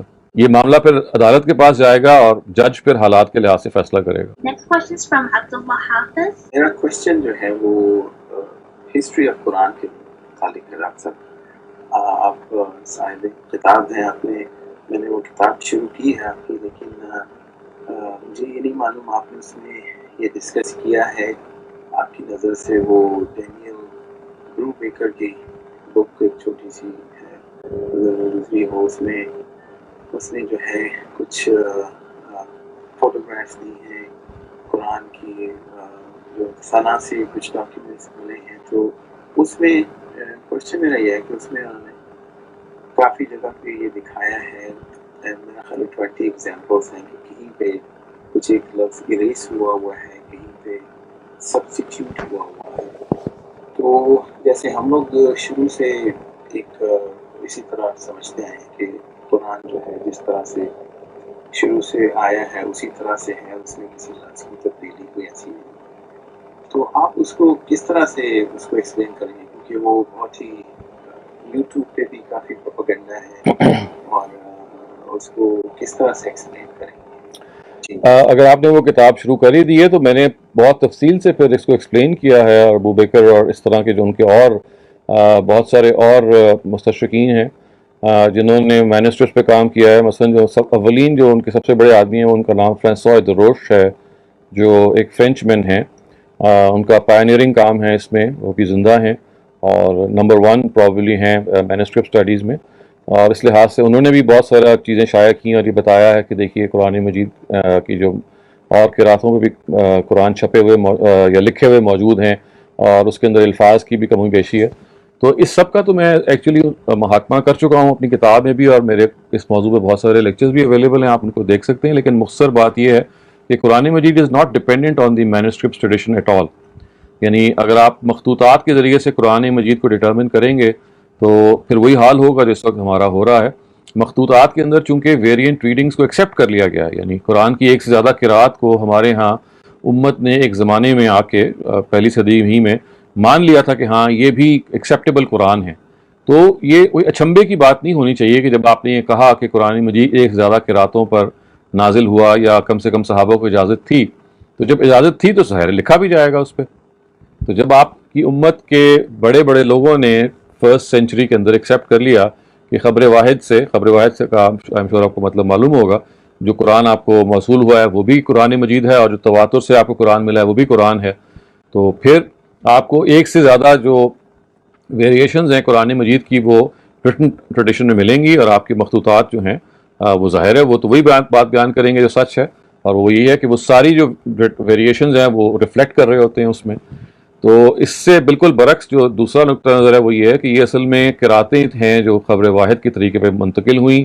یہ عرضہ اخیرہ سے پہلے کی قراتیں ہیں جو لوگوں نے محفوظ کی تھیں ایکیڈیمک ریزنز کے لیے، ایک تاریخی ایک لحاظ سے ایک آپ نا آرکائیوز ہوتی ہیں آپ کے پاس. ایک خدا نبی صلی اللہ علیہ وسلم نے عرضہ اولا یعنی آخری جو ریویژن تھی اس سے پہلے کی بعض قراتوں کو کیسے پڑھا، لیکن وہ خلط ملط ہو گئیں اصل قرآن کے ساتھ، اور اس طرح سے جب وہ خلط ملط ہو کے وجود میں آ گئیں تو ان کو لکھا بھی جانے لگا. لیکن اس کے بالکل برعکس میں نے اپنی کتاب میں بھی اور متعدد لیکچرز میں بھی یہ بتایا ہے کہ قرآن مجید کی جو اصل قرات ہے جس کو تواتر حاصل ہے وہ اس کو ہم قرات العامہ کہتے ہیں. وہ نبی صلی اللہ علیہ وسلم کے زمانے سے ایک ہی رہی ہے اور آج تک وہ ایک ہی ہے، اسی سے ہم واقف ہیں. باقی تمام جو قراتیں ہیں وہ روایتوں میں نقل ہوئی ہیں، بیان ہوئی ہیں، یا بعض موقعوں پہ بعض ممالک میں کسی وجہ سے، جس کی وجہ میں ایکسپلین کر چکا ہوں بہت دفعہ، ان کو اڈاپٹ کر لیا گیا اور ایک مصحف مختلف تھا مغرب میں جیسے اس کو اڈاپٹ کر لیا گیا. ادروائز قرآن مجید کی قرأت ایک ہی ہے, وہی شروع سے چلی آ رہی ہے, اور ہم اسی پہ قرآن پڑھتے ہیں. میں یہ آپ کو بہت مختصر میں نے جواب دیا, لیکن جیسے میں نے کہا اس میں بہت سارے ٹیکنیکل چیزیں بھی ہیں. آپ اگر متعلقہ کتاب کے حصے پڑھ سکیں یا اس طرح کے جو موضوعات پہ میں نے گفتگو کی ہیں ان کو آپ سن سکیں تو شاید آپ کو تفصیل بھی مل جائے گی. لیکن اس میں ہم یہ کہہ سکتے ہیں کہ کہیں بھی مفہوم چینج نہیں ہوا اس سے. نہیں, ایسا تو نہیں ہے, مفہوم تو تبدیل ہوئے ہیں بہت جگہوں پہ. ایسا یعنی ٹھیک ہے کہ ایک بہت بڑی جگہ پہ مفہوم تبدیل نہیں ہوا, لیکن ایسا نہیں کہ بالکل ایسا نہیں ہوا. کئی جگہوں پہ بڑی جگہوں پہ مفہوم تبدیل ہوئے ہیں. جیسے آپ دیکھیے میراث کی آیتوں میں یوسی اور یوسا کا جو فرق ہے اس کے نتیجے میں ایک نئی بحث پیدا ہوگی کلالہ کی. یہی معاملہ ارجلکم اور ارجلکم کی قرات میں پیدا ہو گیا. یعنی جو آپ مغرب میں قرات دیکھتے ہیں, مغرب سے یہاں مراد مراکش وغیرہ ہیں, وہاں نافع کی قرات پڑھی جاتی ہے. وہاں پہ جو جس طرح سے لکھا ہوا ہے ارجلکم لکھا ہوا ہے, تو وہاں پہ پاؤں اگر آپ مسح نہ کریں اور یعنی دھوئیں نہ, صرف مسح کر لیں وضو کے دوران, تو وہ ایکسیپٹیبل ہے. جبکہ ظاہر ہے جس قرات سے ہم واقف ہیں وہاں جیسے آپ کو منہ دھونا ہے یا آپ کو ہاتھ دھونے ہیں, آپ کو پاؤں بھی دھونے ہیں وضو کرنے کے لیے. لیکن اگر آپ دوسری ورژن پڑھیں گے تو وہاں پاؤں دھونے کی ضرورت نہیں پڑے گی, پاؤں پہنچنا ہی کافی ہے, مسح کرنا کافی ہے. اور بھی جگہوں پہ اختلافات ہیں. تو یہ ایسا نہیں ہے کہ وہ اختلاف جو ہے مطلب چینج نہیں کرتا. اور دیکھیے ایک بات اور بھی ہے, اگر فرض کیجئے مطلب بھی نہیں چینج کرتا, ایک لمحے کے لیے میں مان لیتا ہوں اگرچہ بات ٹھیک نہیں ہے, تب بھی اصل میں پھر قرآن مجید کو ہم ایک تو نہیں مان سکتے نا, پھر ہمیں تعدد ماننا پڑے گا. اور اس تعدد میں پھر سوال پیدا ہوتا ہے کہ کیا اللہ میاں نے تعدد سے قرآن کو نازل کیا اور کہا کہ آپ ایسے بھی پڑھ لیں اور ایسے بھی پڑھ لیں, جبکہ ظاہر تاریخی طور پہ بھی یہ بات درست نہیں ہے. اور خود قرآن مجید کے اپنے جو اندرونی اس کے حوالے ہیں اور تفصیل ہے اس میں بھی ایسی بات نہیں ہے. قرآن تو یہ کہتا ہے کہ انا علینا جمعہ و قرآن فاذا قرأناہ فاتبع قرآن, جب ہم اس کی دوبارہ قرات کریں گے تو اب آپ نے اس قرات کی, اسی ایک قرات کی پیروی کرنی ہے. اس لیے قراتیں اور جو پرانی طریقے پر قرآن پڑھا گیا تھا ان کو ڈسکارڈ کر دینا ہے. تو ان تصریحات کے بعد تو پھر اصل میں یہ بے معنی ہو جاتی ہے بحث کہ جی اگر مترادفات ہیں تو کیا حرج ہے. جیسے میں نے کہا ایسی بات, یہ دعویٰ بھی ٹھیک نہیں ہے کہ ترادف نہیں ہے ہر جگہ پہ, لیکن اگر ہے بھی تب اور زیادہ سنگین بات یہ ہے کہ پھر قرآن مجید کو ہم کیا متعدد طریقوں سے پڑھیں. یہ جو مثال آپ نے دی ہے یہ تو اہل سنت کی اس میں بھی لکھا ہوا ہوتا ہے کہ اس کو شیعہ حضرات اس طرح سے پڑھتے ہیں تو وہ مسح کرتے ہیں. لیکن کیا یہ سلسلہ نہیں, یہ شیعہ حضرات کا معاملہ نہیں ہے, یہ مسلمانوں کا معاملہ ہے جو شیعہ نہیں ہے. اگر آپ مغرب میں جائیں گے, میں چونکہ وہاں گیا ہوں اس ریسرچ کے سلسلے میں, مغرب سے یہاں مراد مراکش وغیرہ ہے, مراکش ہے, مصر ہے, موریٹانیا ہے, وہاں پہ یہ قرات ثبت ہے مصحف کے اندر, اور وہاں پہ لوگ پاؤں نہیں دھوتے, وہ سنی مسلمان ہیں سارے. تو میں یہ کہہ رہا تھا کہ فیوچر تو ایسا تو نہیں ہے کہ پھر اور چینجز اس میں آتی جائیں گی اور لوگ جو ہے اس کو اس سے اب کئی دفعہ جو ہے آئی ڈونٹ نو کہ جیسے کہتے ہیں کہ ایک لفظ عربی کا ہے اس سے آپ 20 معنی نکال سکتے ہیں اور اس کی زبر دیر پیش اس کو چینج کر کے آپ بہت کچھ کر سکتے ہیں. تو اس طرح تو یہ بہت اوپن ہو جائے گا کہ کوئی کہے گا میں اس طرح سے مانتا ہوں. میں تو آپ سے گزارش کر رہا ہوں نا, میری تو اپنی جو تحقیق ہے اس کی بنیاد پہ میں تو نہیں ان کو تسلیم کرتا. میرے نزدیک تو یہ ایک خلط مبس ہے, ایک ایسی یعنی ایکسپلینیشن ہے جس کو میں نے آفر کرنے کی کوشش کی تھی. بتایا تھا کہ دیکھیے ہوا اصل میں یہ ہے کہ معاملہ یہاں سے گڑبڑ ہوا ہے, ورنہ قرات قرآن مجید کی ایک ہی ہے. یہ سوال تو اصل میں آپ کا بنتا ہے ہمارے جو کنونشنل علماء ہیں ان سے آپ پوچھیں, ان سے یہ جاننے کی کوشش کریں کہ جب آپ یہ رستہ کھول دیتے ہیں تو یہ رستہ بند کیسے کیا جائے گا, اور اس کے نتیجے میں آپ کیسے قرآن کی حجت قائم کریں گے. تو یہ سوال ان سے بنتا ہے. یہ سوال میں بھی ہمیشہ ان سے کرتا رہا ہوں, مجھے آج تک کوئی تشفی بخش جواب نہیں ملا ان سے. The next question is from Muzammil Hayat. Thank you. جی السلام علیکم ڈاکٹر صاحب. وعلیکم السلام. اچھا ڈاکٹر صاحب میرا ایک کوشچن آئی تھنک کافی پریکٹیکل ہے جو کہ most of us probably will face in our lifetime. It's regarding inheritance. آگے بھی ایک پریکٹیکل ریلیٹڈ کوشچن پوچھا گیا ہے. سو بیسکلی جو ہمارے فور فادرز میں سے ان 60s and 70s جو ہماری انہیریٹنس ہے, اگر اس میں کوئی خود غرض ہوئی ہے اس ٹائم میں, اور ان کے آگے جو ہمارے quite close family friends ہیں یا cousins ہیں جن کے uncles اور aunties ہو جنہوں نے یہ مسئلے مسائل کیے ہیں. تو is it right for us to take the matter up with the courts now? Because obviously if we do that, and obviously our Pakistani families are quite tight-knit families, obviously پھر ناراضگیاں وغیرہ ہو جاتی ہیں تو یہ مسئلے مسائل سے بھی شروع ہو جاتے ہیں. تو اسلام کی روح میں یہ کس طرح آپ کو اس چیز کو مینیج کرنا چاہیے؟ آپ کا کیا خیال ہے؟ دیکھیں یہ کیس ٹو کیس اس کا تعلق ہے. آپ because you are dealing with a specific situation تو you have to make a judgement for your own self کہ اگر ایک پرانا معاملہ ہے 50 سال پرانا ہے اس کو کیسے ری اوپن کیا جائے. اس ری اوپن کرنے کے نتیجے میں جو ہمارا خود عدالتی نظام ہے وہ کتنا ناقص ہے, وہ مزید 50 سال لگا دے گا. مزید برآں جیسے آپ نے کہا کہ تعلقات اور بہت سارے اور دوسرے معاملات وہ داؤ پہ لگ جاتے ہیں. ان سب چیزوں کو سامنے رکھ کے this is a decision that you have to make. لیکن یہ کہنا کہ آپ اس کو چیلنج نہیں کر سکتے, بالکل کر سکتے ہیں. اگر آپ یہ سمجھتے ہیں کہ زیادتی ہوئی ہے, وہ زیادتی تو کسی وجہ سے, آپ دیکھیے ہمارے ہاں تو تاریخ میں زیادتیاں ہوتی رہی ہیں. 500 سال پرانے پوپ بھی معافی مانگتے رہے ہیں, مسلمان حکمران بھی ایک سابقہ غلطی پہ معافی مانگتے رہے ہیں. تو اس وجہ سے پاسٹ میں اگر کوئی چیز ہو جاتی ہے اس کو آپ ریکٹیفائی اگر کرنا چاہتے ہیں تو اس کے اگینسٹ کوئی بات نہیں ہے. مطلب it's a choice that you have to make considering the circumstances that you are in. Neither anything which is against it, nor is there anything which is, in harmony with it. It is a decision that you have to take. Question is from Javed. تو یہ جو ہے نا جی, پہلے تو یہ بات جب میں بھی ادھر رہتا ہوں کئی سالوں سے, یہ جو ذبیحہ ہے اس قسم کا, آپ بس مجھے تو ایک موٹی چیز پتہ ہے, آپ نے کوئی بھی چیز لینی ہے, آپ کو شک ہے, انشورنس کروانی ہے, گھر کی مارگیج کرنی ہے, گاڑی لیز کرنی ہے, غامدی صاحب تو بھی کچھ کہتے ہوں گے, آپ نے کچھ کہا. میں تو یہ کہتا ہوں آپ یا تو فتویٰ لے لیں یا تقویٰ لے لیں. اس میں ایک چیز آپ نے فیصلہ کرنا ہے, یہ آپ کا فیصلہ ہے, اور آپ اپنے اندر اگر ایجوکیٹڈ کوئی ہے نا ڈیسیژن اپنے مفتی سے پوچھتے ہیں. دوسرا جو ایکچوئل میرا سوال ہے, یہ جو مقلد غیر مقلد, میں تو یہ سمجھتا ہوں ہمارے امام جو ہے نا نبی کریم صلی اللہ علیہ وسلم میں, اور جو صحابہ کے امام تھے, اور ہم نے جو دوسرے امام ہیں ان سے, ہر امام سے رجوع کرنا ہے, اور جو چیز قرآن سے ٹکرائے اس کو چھوڑ دینا ہے. اور یہ حنفی ہونا یا حنبلی ہونا یا شافعی ہونا یہ کیا ضروری ہے؟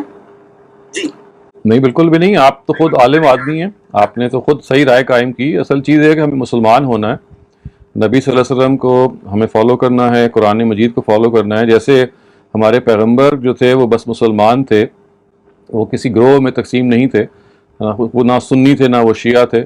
یہ تقسیم جو جتنی بھی ہوئی ہے یہ ان کے بعد میں وجود میں آئی ہے. لہٰذا ہمیں اپنے آپ کو تنہا مسلمان کہنا ہے, سب سے بڑا لیبل یہی ہے. اور یہ بھی ذہن میں رکھیے گا کہ یہ مسلمان ہونے کا لیبل یہ صرف نبی صلی اللہ علیہ وسلم کی امت سے نہیں ہے, بلکہ قرآن مجید یہ بتاتا ہے کہ تمام جو انبیاء کی امتیں ہیں ان کا نام مسلمان ہے. تو دوسرے لفظوں میں آپ کے ارد گرد جو پھیلے ہوئے جوز اور کرسچنز ہیں اصل میں یہ مسلمان ہیں. یوں کہہ سکتے ہیں کہ یہ بگڑے ہوئے مسلمان ہیں یا کچھ چیزیں ان میں غلط در آئی ہیں, ورنہ قرآن تو بلکہ حضرت ابراہیم کے ریفرنس سے یہ کہتا ہے کہ حضرت ابراہیم نے اپنی اولاد کے بارے میں یہ کہا کہ ہوا سماکم المسلمین, انہوں نے آپ کا نام مسلمان رکھا. تو ہمارے جو آج کل کے کرسچنز ہیں, آج کل کے جو جوز ہیں, اور آج کل کے نبی صلی اللہ علیہ وسلم کے جو امتی ہیں, ان سب کا نام مسلمان رکھا تھا. یہ تو کرسچنز اور جوز کا جو نام ہے وہ خود انہوں نے بعد میں اپنے آپ کو موسوم کیا کرسچینٹی سے, جوڈائزم سے, ورنہ ان کا یہ اصل میں مسلمان ہے. اس لیے کہ پیغمبروں کی امتیں ہیں اور ہر پیغمبر اسلام ہی کو لے کے آیا ہے. تو یہ اتنا کامن ہے, یعنی نہ صرف یہ کہ آپ صرف مسلمان ہیں اور آپ کسی اور گروہ سے آپ کا تعلق نہیں ہے, نہ آپ مقلد ہیں, نہ غیر مقلد ہیں, نہ دیوبندی ہیں, نہ بریلوی ہیں, نہ شیعہ ہیں, نہ سنی ہیں, بلکہ آپ کے ملک میں جیسے آپ نے کہا آپ کیلگری میں ہیں, آپ کے پاس جا بجا کرسچنز ہوں گے یا اور اہل کتاب ہوں گے. اصل میں وہ بھی مسلمان ہیں, وہ بھی ایک ہی خدا کو مانتے ہیں, وہ بھی بہت ساری ان کے چیزوں بلیفس میں اور آپ کی بلیفس میں اشتراک ہے. چند جگہوں پہ فرق ہے, اور وہ ہم ڈسکس کرتے آئے ہیں کہ ان کے درمیان ہمارے درمیان جو اصل فرق ہے وہ صرف اتنا ہے کہ ہمارے پاس اللہ تعالیٰ کی ہدایت اصل موجود ہے قرآن کی شکل میں بغیر تبدیل ہوئے ہوئے, ان کے پاس ظاہر ہے تراجم موجود ہیں. ادروائز جہاں تک امتی ہونے کا تعلق ہے وہ لوگ بھی پیغمبروں کی امت ہیں, اور ہم بھی مسلمان ہیں, وہ بھی مسلمان ہیں, ہم بھی بگڑے ہوئے مسلمان ہیں, ہم بھی کوئی ٹھیک سیدھے مسلمان نہیں ہیں. تو لہٰذا ہم یہ کہہ سکتے ہیں کہ ہم سب لوگ کسی نہ کسی درجے میں ناقص مسلمان ہیں، اور ہم سب کو یہ کوشش کرنی ہے اپنے آپ کو کامل کرنے کی۔ جی ڈاکٹر صاحب، آخری میں بولوں گا، میرا کچھ ایک آدھ مہینے سے انٹریکشن ادھر کیلکری میں ہوا ہے کچھ ساتھیوں سے، اور وہ ان کا جو ہے نا اسٹڈی انہوں نے کی ہے خود اپنی، بڑا ٹائم لگایا ہے، تو وہ کہتے ہیں کہ اپنے نماز جو ہے نا جس عقیدہ جس کا ٹھیک نہیں ہے کسی امام یا کسی اسکول آف تھاٹس کا، اس کے پیچھے نماز بھی نہیں پڑھ سکتے، ایون جو حج پہ جاتے ہیں تو وہ امام کعبہ کے پیچھے بھی نہیں نماز پڑھتے، وہ کہتے ہیں وہ مقلد ہیں، وہ عاملی ہیں۔ مجھے تو اتنی سختی سمجھ نہیں آ رہی، تو میں تو کہاں پڑھوں نماز؟ اسی مسئلے میں ایک مسئلہ ہے ان کو ادھر ہی جاؤں، یا وہ کہتے ہیں گھر میں پڑھ لو؟ آپ کو ہر مسلمان کے پیچھے آپ نماز پڑھ سکتے ہیں، اس کا کوئی بھی عقیدہ ہو۔ ایک مسلمان اگر خدا کو مانتا ہے اور جو بنیادی بلیفس ہیں ان پہ کاربند ہیں، اس کے بعد چاہے وہ غیر مقلد ہے، چاہے وہ مقلد ہے، چاہے وہ اپنے آپ کو کوئی بھی گروہ میں کہہ رہا ہو، اس کے پیچھے آپ نماز پڑھ سکتے ہیں۔ یہ تقسیم انفارچونیٹلی ہمارے ہاں لوگوں نے پیدا کر کے اس سے امت کو بانٹ دیا۔ اگر تو اس تقسیم سے مقصد یہ تھا کہ کچھ چیزوں کو ہائی لائٹ کرنا، چلیں وہاں تو ہو جاتا ہے کہ آپ کا نقطہ نظر کا فرق ہے، لیکن عملی طور پہ اس کے نتیجے میں آپ یہ کہیں جی کہ ہم وہاں پہ شادیاں نہیں کریں گے اپنی بچیوں کی، یا ان کے پیچھے نماز نہیں پڑھیں گے، یا ان سے میل جول نہیں رکھیں گے، یہ امت کو کاٹنے والی بات ہے، اور نبی صلی اللہ علیہ وسلم ہمیشہ اس کے خلاف تھے۔ اور یہ تو میں نے جیسے کہا، یہ آپ کی اپنی امت میں یہ افتراق نہیں ہونا چاہیے۔ اس سے بڑے پیمانے پہ آپ کے ساتھ یہ اللہ تعالیٰ کی طرف سے جو ہمیں پیغام ملتا ہے وہ یہ ہے کہ ہم ایک آدم اور حوا کی اولاد ہیں۔ اس لحاظ سے پوری انسانیت ایک فیملی ہے۔ اس لحاظ سے آپ دیکھیے تو آپ ایک گلوبل سٹیزن ہیں۔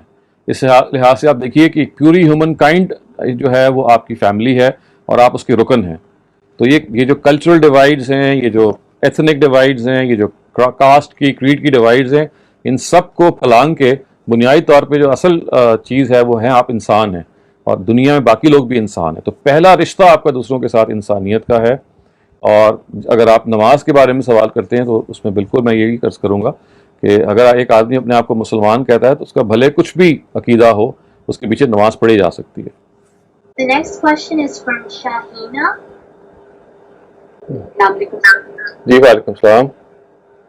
سر، میرا سوال توبہ کے حوالے سے تھا کہ جیسے کسی شخص کی بہت قریب ہوتی ہے تو توبہ کا دروازہ بند ہو جاتا ہے، جیسے مجھے سمجھ آئی، تو جیسے کسی اور شخص کو کوئی ایسی بیماری ہو جاتی ہے جیسے اس کی یادداشت نہیں رہی، اس کو پرانی کوئی باتیں یاد نہیں ہیں، تو اس کے ساتھ کوئی سوری کرے کہ بھی میں نے فلاں ٹائم پہ اس کے ساتھ زیادتی کی تھی تو میں اس سے معافی مانگی، اس کو تو یاد نہیں ہے بالکل بھی کہ اس نے کوئی زیادتی کی تھی یا نہیں، تو وہ کہہ دے گا میں نے معاف کر دیا، تو پھر معافی ہو جاتی ہے اس میں؟ دیکھیں یہ کہنا تو مشکل ہے اگر وہ شعور میں نہیں ہے۔ میں یہی میں سوچ رہی ہوں جی تو آپ کو بس یو ہیو ٹو مطلب حسن ظن سے کام لیں، اور اگر وہ فرض کیجئے اس کی سمجھ نہیں ہے اور آپ نے اس سے سوری کہہ دیا اور اس نے ایکسیپٹ کر لیا، زیادہ سے زیادہ آپ ان کے جو لوائقین ہیں، جو لوگ سمجھدار ہیں، ان کو سامنے لا کے کہہ سکتی ہیں جی کہ میرے ان سے ساتھ زیادتی ہو گئی تھی،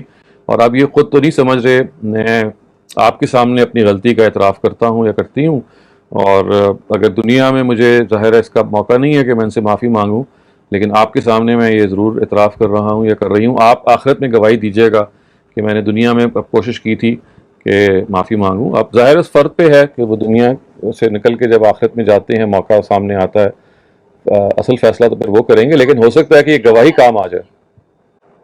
جی سر، میں ویسے سوچی تھی کہ ہمیشہ سوال یہ آتا ہے کہ اپنی موت قریب ہو، کبھی کبھی غصے کی موت کا بھی پتہ چل جاتا ہے، اور تو اس ٹائم پہ اس سے معافی مانگنی، چلے اس کا ذہن بھی ٹھیک ہو تو اس وقت اس سے معافی مانگنی وہ ٹھیک رہتی ہے، یہ میں پوچھ سکتا ہوں۔ یعنی آپ اپنی موت کی بات کر رہی ہیں؟ نہیں، میں جیسے کسی کا بھی، میں جنرل سر سے میں جنرل کوشچن ہے کہ جیسے کبھی کبھی پتہ چلتا ہے نا کہ فلاں کو ڈاکٹر نے جواب دے دیا، تو اس کے پاس جا کے اس کا ظاہر نہ کیا جائے، ویسے ہی اس کے لیے میں یہ پوچھنا چاہتی ہوں۔ دیکھیں آپ کو تو بہرحال معافی تو مانگنی چاہیے، لیکن یہ بات کہ وہ الٹیمیٹلی ہو گئی ہے قبول یا اس کا کوئی وزن ہوا ہے، اس کا ہمیں فیصلہ تو ہم نہیں کر سکتے دنیا میں، ہم تو صرف اپنی درخواست پیش کر سکتے ہیں۔ امید ہے کہ اگر آپ نے اخلاص سے مانگی ہے، اور فرض کیجئے کہ معاملات اس طرح کے ہیں کہ آپ جیسے میں نے کہا آپ نے اور لوگوں کو بھی شریک کر لیا اور وہ بھی گواہی دیں گے، اور اس شخص کا بھی اگر دل نرم ہے تو اللہ تعالیٰ اور وہ شخص آخرت میں بھی آپ سے معاملہ رعایت کا کریں، لیکن کوئی اس میں حتمی بات نہیں کہی جا سکتی. This question before we move on to Facebook questions is from Aslam Day. السلام علیکم سر. وعلیکم السلام.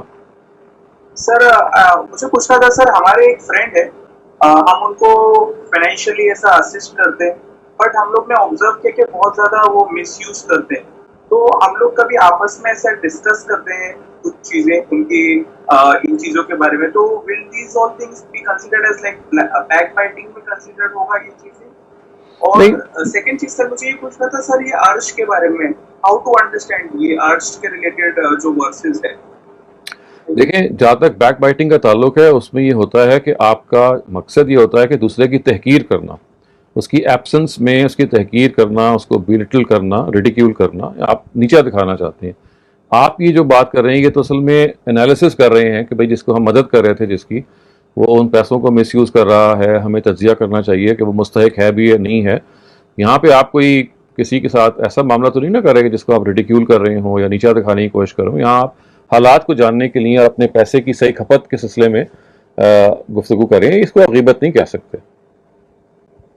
اور جہاں تک آپ کے دوسرے سوال کا تعلق ہے عرش، تو یہ قرآن مجید میں ایک تعبیر ہے، یعنی ثم استوى علی العرش، کہ اللہ تعالیٰ جو تھے وہ عرش پہ متمکن ہوئے. یہ اصل میں اس چیز کی بس اس کی وضاحت ہے کہ اللہ تعالیٰ نے محض دنیا کو بنا کے وہ ایک کونے میں نہیں بیٹھ رہا، it was not just a first cause, بلکہ وہ گورن بھی کر رہا ہے.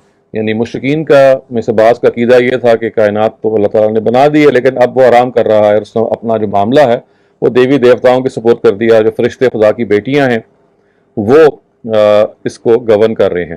اس کے جواب میں یہ کہا گیا کہ نہیں، ایسا نہیں ہے کہ اللہ تعالیٰ نے یہ معاملہ کر کے یعنی دنیا بنا کے بس دنیا کو سپورٹ کر دیا ہے، بلکہ ہی از گورننگ دی افیئرز. تو استوا علی العرش کا مطلب یہ ہے کہ basically he is still governing the affairs. He is not just the creator, he is the governor as well.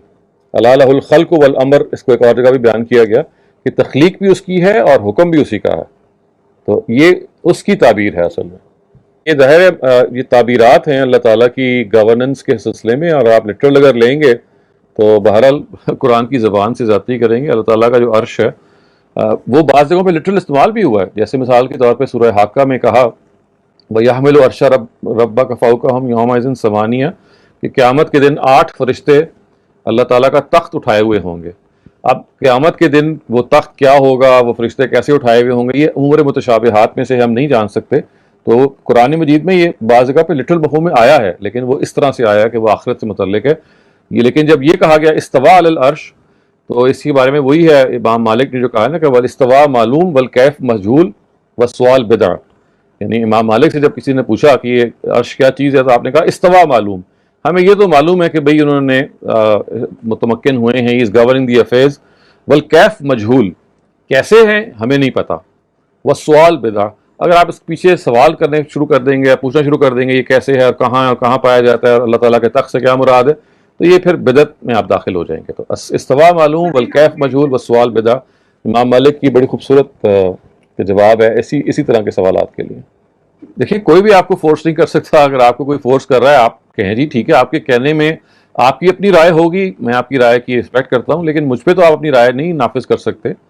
کوئی کرنا بھی چاہے تو آپ ہنس دیں آگے سے، اگنور کر دیجئے. یہ تو اب آپ کی خوبی ہے، دانش مندی ہے، کیسے آپ اس کو اگنور کر کے معاملے کو آگے بڑھائیں. دیکھیں اسی کو قرآن مجید نے، آپ نے اس کو سائنس کے مفہوم میں بیان کر دیا، ٹائم اینڈ اسپیس. قرآن نے اس کو اور طرح بیان کیا اور یہ کہا ہے امور متشابہات ہیں. اس کا مطلب یہ ہے ان کی حقیقت خدا ہی کو معلوم ہے. خدا سے جب وہاں واسطہ پڑے گا، ملاقات ہوگی، تب ہمیں پتہ چلے گا کہ اس کا مطلب کیا ہے. لیکن قرآن مجید میں جیسے میں نے کہا عرش کا جو لفظ ہے یہ دونوں مفاہیم میں آتا ہے. ایک تو ایک تعبیر کے طور پہ ایک میٹافر ہے، جیسے ہے نا کہ کرسی ہم اردو زبان میں استعمال کرتے ہیں کہ بھئی کرسی ہر ایک کو عزیز ہے. تو یہاں کرسی تو اصل چیز نہیں ہے، یہاں اقتدار اصل چیز ہے. تو یہاں کیا ہے، یہ میٹافر ہے. تو بالکل ایسے ہی عرش ایک میٹافر ہے. عرش اصل چیز نہیں ہے بلکہ خدا کا اقتدار ہے جو وہاں منوایا گیا. یہ آیت الکرسی میں جو آپ کہتے ہیں نا کہ وسع کرسی السماوات والارض، کیا مطلب ہے کہ اللہ تعالیٰ کی کرسی جو ہے پھیلی ہوئی ہے. کرسی سے ظاہر ہے آپ کا مراد خدا کا اقتدار ہے، اس کی سوورینٹی ہے. تو یہی آپ سمجھائیں. لیکن بعض جگہوں پہ جیسے میں نے بتایا ایک جگہ پہ قرآن مجید میں آ گیا ہے کہ اللہ تعالیٰ قیامت کے دن فرشتے 8 فرشتے ان کا عرش اٹھائے ہوئے ہوں گے. وہ عرش کیسا ہے اس کی کیا تفصیلات ہوں گی, خدا عرش پہ کیسے بیٹھے ہوں گے, یہ ہمیں نہیں معلوم اور نہ ہی ہم اس کے پیچھے پڑیں گے. Thank you very much, Dr. Saleem. Moving on to Facebook questions, there's a participant that said that they've seen people eating kosher meat in America. What's your view on the matter? Kosher is actually something which is halal, and kosher meat is basically the meat which is slaughtered by the Jews, and because of the fact that they take God's name while slaughtering that animal, so if you find a store or a restaurant or any place where you have the sign displayed that kosher meat is available here, it's the same as halal meat. Thank you very much. And then a separate question asks, Hazrat Abu Bakr did not follow the law of inheritance clearly mentioned in the Holy Quran in case of Hazrat Fatima. Based on one of Hadith about which there was no other witness, thereby Hazrat Fatima was deprived of her lawful inheritance. What are your views as in this case, as it appears that the law of inheritance prescribed by Allah was not followed, and both Hazrat Abu Bakr and Hazrat Fatima are highly respectable personalities of Islam. However, this decision by Hazrat Abu Bakr appears quite strange. نہیں, وہ اس کی وجہ یہ ہے کہ لوگ یہ سمجھتے ہیں کہ جو باغ فدق ہے, the orchard of Fadak which was used by the Prophet was something of his a personal possession. اگر personal possession ہوتا ہے, it would have passed on to Fatima. It was never a personal possession. It was given to the Prophet as a means of income as long as he was alive. So state کی ملکیت تھا. It was in the possession of the state, and the Prophet was allowed to use its income. اور قرآن میں یہ law پورا بیان ہوا ہے. اس وجہ سے there is no breach of the inheritance law here. لوگ اس کو breach سمجھتے ہیں because they think that orchard was in the personal possession of the Prophet. It never was. It was in the possession of the state, and the state had asked the Prophet that he could use the proceeds of the orchard for his own living, یعنی جیسے ان کی ذریعہ معاش کے طور پہ. اسی وجہ سے حضرت ابو بکر نے اس کو آگے ٹرانسفر نہیں کیا. ادروائز اگر وہ پرسنل پراپرٹی ہوتا تو لازماً ٹرانسفر ہوتی. It was not a personal property, it was a state owned property جس کے proceeds Prophet was asked to use as long as he was alive in the capacity of a head of the state. Humera? جی السلام علیکم. وعلیکم السلام. میری آواز okay. سر میں یہ جاننا چاہتی ہوں کہ کیا قرآن پاک کا اٹالین اور جرمن زبان میں غامدی صاحب کا ترجمہ ہو چکا ہے؟ نہیں جو ترجمہ کیا انفارچونیٹلی ابھی تو غامدی صاحب کا ترجمہ زیادہ سے زیادہ انگریزی میں ہے, اور وہ بھی پوری طرح اویلیبل نہیں ہوا, ابھی کسی اور زبان میں منتقل نہیں ہوا. لیکن جرمن زبان میں بہت سارے اور جیسے روڈی پیرٹ کا ترجمہ ہوا ہے, اٹالین میں بعض اور لوگوں نے کیا ہوا ہے. تو آپ کسی بھی ترجمے کو لے کے شروع کر سکتے ہیں, لیکن اگر آپ کا اسپیسیفک. میں نے یہ سوال اس لیے کیا, میں آپ کی بات کاٹ رہی ہوں کہ ہمارے ہاں, کیونکہ میں یہاں کافی عرصے سے ہوں, تقریباً 28 سال سے, تو 15-20 سال سے ہمارے ہاں کچھ خواتین آتی ہیں جو کہ یہوہ کے گواہ کے گروپ سے بلانگ کرتی ہیں. وہ پریچ کرنے کے لیے یہاں آتی تھی, تو ان سے پھر میں نے یہ بائبل وغیرہ ان سے میں نے لی تھی, اور وہ ہمیں پریچ کر رہی تھی اور بات چیت ہوتی تھی. وہ ہم سے ہمارے بارے میں, قرآن کے بارے میں, اسلام کے بارے میں جو ہم سے ہو سکتا تھا ہم بتاتے تھے, اور وہ کچھ اپنی بات کرتے تھے. تو ایک دفعہ وہ آئیں, اور یہ کم از کم 10-12 سال پہلے کی بات ہے, تو وہ آئیں تو انہوں نے جرمن ٹرانسلیشن میں سے مجھے انہوں نے وہ قل هو اللہ احد کا وہ دکھایا, اور انہوں نے یہ مجھے کہا کہ تم مطلب کیسے گاڈ پہ یقین کرتے ہو کہ جو کریٹر ہی نہیں ہے. لم یلد ولم یولد کا جو جرمن زبان میں ٹرانسلیشن ہوئی تھی وہ یہ تھا کہ خدا تو کریٹر ہی نہیں ہے. تو میں نے پھر اس کو اپنا قرآن پاک دکھایا, اور میں کہا دیکھو یہ عربی زبان میں ایسے ہے, اور اس کا یہ مطلب ہے, اور اس کا مطلب یہ نہیں جو تم سمجھو کہ وہ کریٹر ہے, بلکہ اس کا یہ مطلب ہے کہ وہ ویسے باپ نہیں ہے جیسے ایک انسان اپنے بچے کا باپ ہوتا ہے, اس ٹائپ کا وہ باپ نہیں ہے, وہ کریٹر ہے. اسی نے یہ ساری یونیورس اور سب کو جو بھی ہے کریٹ کیا ہوا ہے. تو وہ اس وقت باہر خاموش ہو گئی, لیکن اس وقت مجھے پھر یہ بات سمجھ میں آئی سر کہ جو جرمن زبان میں بھی, کیونکہ وہ جرمن زبان کا لے کر آئی تھی میرے پاس, تو میں نے کہا جرمن زبان میں جو یہ قرآن پاک کے ترجمے ہوئے ہیں نا, وہ تو پھر ہم اپنے بچوں کو, مجھے کیا سمجھ میں آئے گا کہ وہ صحیح ہے یا نہیں ہے صحیح. تو اس وجہ سے میں یہ سوال کر رہی تھی کہ شاید نہیں. ویسے میں آپ کو بتاؤں کہ یہ ترجمہ بالکل ٹھیک ہے, لیکن اس آیت کا موضوع نہیں ہے کریٹر ہونا یا نہ ہونا. وہ تو صرف یہ بتایا گیا نہ وہ کسی کے باپ ہے نہ وہ کسی کے بیٹے ہیں, اور ان کا کوئی ہمسر نہیں ہے. تو جرمن زبان میں ترجمہ بالکل ٹھیک ہوا ہے. یہ اصل میں آگے تشریح ہے جو گڑبڑ کرتی ہے. یہ انسان اس سے کچھ اور سمجھتا ہے, ادروائز ٹرانسلیشن میں کوئی مسئلہ نہیں ہے جہاں تک مجھے یاد پڑتا ہے. وہ یہ کہہ رہی تھی کہ وہ کریٹر ہی نہیں ہے. مطلب دیکھیے نا، کسی بچے کا کریٹر نہیں ہے. میں آپ سے عرض کر رہا ہوں نا کہ قرآن ایک جگہ پہ تو نہیں بیان کرتا نا، پورا قرآن بھرا ہوا ہے. خالق کا جو ہے وہ اللہ تعالیٰ کی صفت کے طور پہ قرآن مجید میں بہت جگہوں پہ آئی ہے کہ وہی تخلیق کرتا ہے. ابھی میں نے کہا اللہ لہ الخلق والامر، کہ وہی تخلیق کرتا ہے، وہی حکم دیتا ہے. اللہ الخالق الباری، یعنی قرآن مجید میں جو خلق کی صفت ہے، یعنی کریٹر کی صفت ہے، یہ اتنی زیادہ آئی ہے کہ سورہ اخلاص کے ایک ترجمے سے اگر کوئی غلط فہمی ہو رہی ہے، اس سے اگر آپ پورے قرآن کو جب ملا کے پڑھیں گے تو وہ ختم ہو جائے گی. اصل میں یہ تو نہیں نا کہ آپ نے صرف سورہ اخلاص ہی پڑھنی ہے. لیکن اگر میرے دماغ میں بس یہ سوال آیا تھا کہ اگر ہم اپنے بچے کو دیتے ہیں جرمن زبان میں یہ ٹرانسلیشن دیتے ہیں جن کے مجھے یہ نہیں معلوم کہ کس نے ٹرانسلیشن کی بھی ہے، تو یہ ڈاؤٹ فل نہیں ہوگا؟ نہیں، آپ بالکل بے دھڑک دیں، ایسی کوئی چیز نہیں ہے. جتنی بھی زبانوں میں قرآن کے ترجمے ہوئے ہیں ان سب کی تصدیق ہوئی ہوئی ہے، اور جس جگہ کبھی اعتراض بھی کبھی ہوا ہے تو وہ تنقید ہو چکی ہوئی ہے. روڈی پیرٹ کا جو جرمن ترجمہ ہے وہ بڑا مشہور ترجمہ ہے. چھوٹی موٹی غلطیاں تو ہر مترجم سے ہو جاتی ہیں، وہ تو مسلمانوں سے بھی ہو جاتی ہیں. ادروائز جتنے بھی اسٹیبلش لینگویجز ہیں including Italian and German and Spanish and French and Chinese, ان سب میں ترجمے بائی اینڈ لارج ٹھیک ہیں، آپ بلا خوف و خطر دے سکتی ہیں. Ahmed Shahid, you're next. Assalamualaikum, sir. I wanted to ask about how you were talking about how parents can take their children up into higher levels of paradise, and that's because they themselves, because of their upbringing, it was that's why they were righteous. So kind of a logical question comes that won't everyone's ancestors, can't this یہ جو سارا سلسلہ ہے بہت لمبا نہیں ہو جائے گا؟ پھر ہر بندہ آدم علیہ السلام تک چلا جائے گا کہ اس کے پیرنٹس نے اس کے بچوں کو، اس کے پیرنٹس، اس کے پیرنٹس بچے آل دا وے ایسے ہو جائے گا. Then everyone will go into جنت الفردوس. ہاں، تو ایسا بھی تو ہے نا کہ بہت ساروں کی اولاد وہاں ہوگی بھی تو نہیں. آپ تو اصل میں سپوز یہ کر رہے ہیں کہ ہر شخص جنت پہ پہنچ جائے گا. یہ تو تب مسئلہ پیدا ہوگا. Maybe there are so many generations جس میں ماں باپ چلے گئے، اولاد وہاں پہنچی نہیں ہے، پھر کیا کریں گے؟ Okay, yes, that makes sense. Okay, because there is a cut in the system. There is a cut, definitely. Afia Khwaja, you're next. اس کے ساتھ ایک بڑا انیوژل سا انسیڈنٹ ہوا ہے.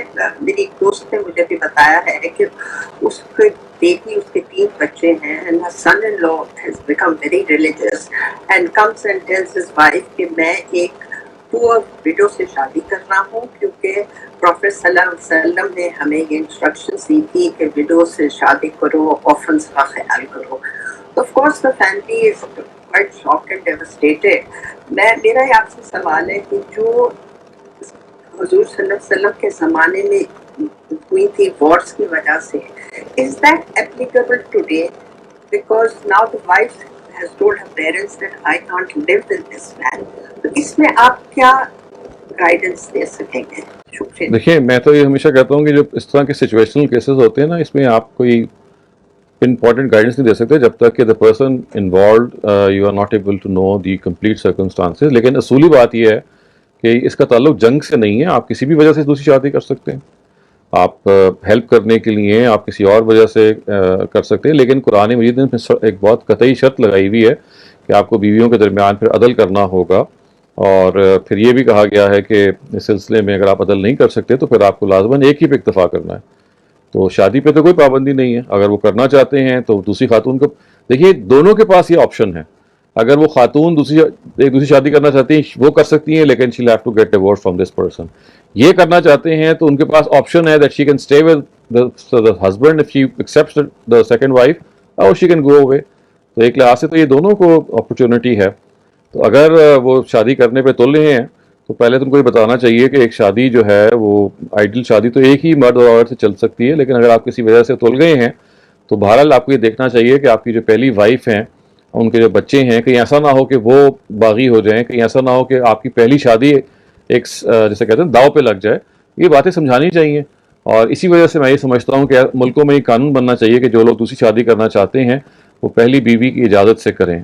اور اگر پہلی بیوی اجازت نہیں دیتی تو ان کو نہیں کرنی چاہیے، کیونکہ اس کے نتیجے میں پھر جو طوفان اور تباہی برپا ہوتی ہے وہ یہی ہوتی ہے کہ آپ نئی شادی تو کر لیتے ہیں لیکن پہلی شادی آپ کی برباد ہو جاتی ہے، اور پہلی شادی سے جو اولاد ہے وہ بھی برباد ہو جاتی ہے.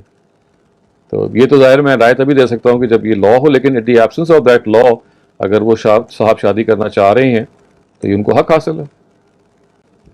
بٹ ڈاکٹر شہزاد کو پروفیٹ صلی اللہ علیہ وسلم کا اگزامپل دے رہے ہیں تو ان کو سب نے سمجھایا کہ دیکھیں یہ آج کل کا جو حالات ہیں یہ پروفیٹ صلی اللہ علیہ وسلم نے تو خاص وجہ سے یہ ہدایت دی تھی، تو آپ یہ اس وقت نہیں دیکھیں، آپ کو پروفٹ صلی اللہ علیہ وسلم نے ایسا نہیں ہے کہ صرف جنگی خواتین سے کی تھی، وہ تو قرآن مجید نے ان کو ترغیب دی تھی کہ بیوائیں ہیں تو آپ شادیاں اور مقاصد کے لیے بھی کرتے ہیں تو یہ بھی کر لیں. جو سمجھانے کی چیز ہے وہ یہ نہیں ہے کہ پروفٹ کو وہ فالو نہ کریں، اس لیے کہ پروفٹ کو تو قرآن نے کہا تھا، ورنہ شادی آپ کسی بھی وجہ سے کر سکتے ہیں، یعنی اس کو روکا نہیں گیا. جو چیز سمجھانے کی ہے وہ یہ ہے کہ شادی کرنے کے نتیجے میں پہلی جو آپ شادی کر چکے ہیں وہ تباہ ہو سکتی ہے، وہ ختم ہو سکتی ہے.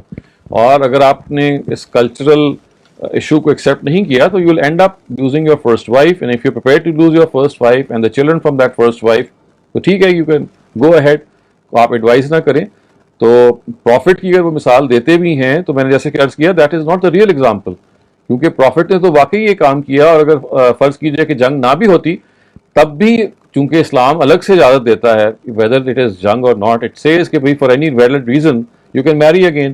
اب جیسے آپ نے مثال دی کہ ان کے پاس ریزن یہ تھا کہ وہ کسی، یعنی ان کے پاس جو آپ ان کی مثال دے رہے ہیں وہ کسی وڈو کو سپورٹ کرنا چاہ رہے ہیں، تو یہ ایک بڑا اچھا ریزن ہے. لیکن یہ اچھا تبھی ہے نا کہ اگر یہ چل جائے، ہوگا یہی کہ نتیجہ یہ نکلے گا اس سے شادی وہ کر لیں گے، پہلی شادی برباد ہو جائے گی. اس وجہ سے آپ کو تو ان کو یہ سمجھانا چاہیے کہ you are just going to lose your first wife and children.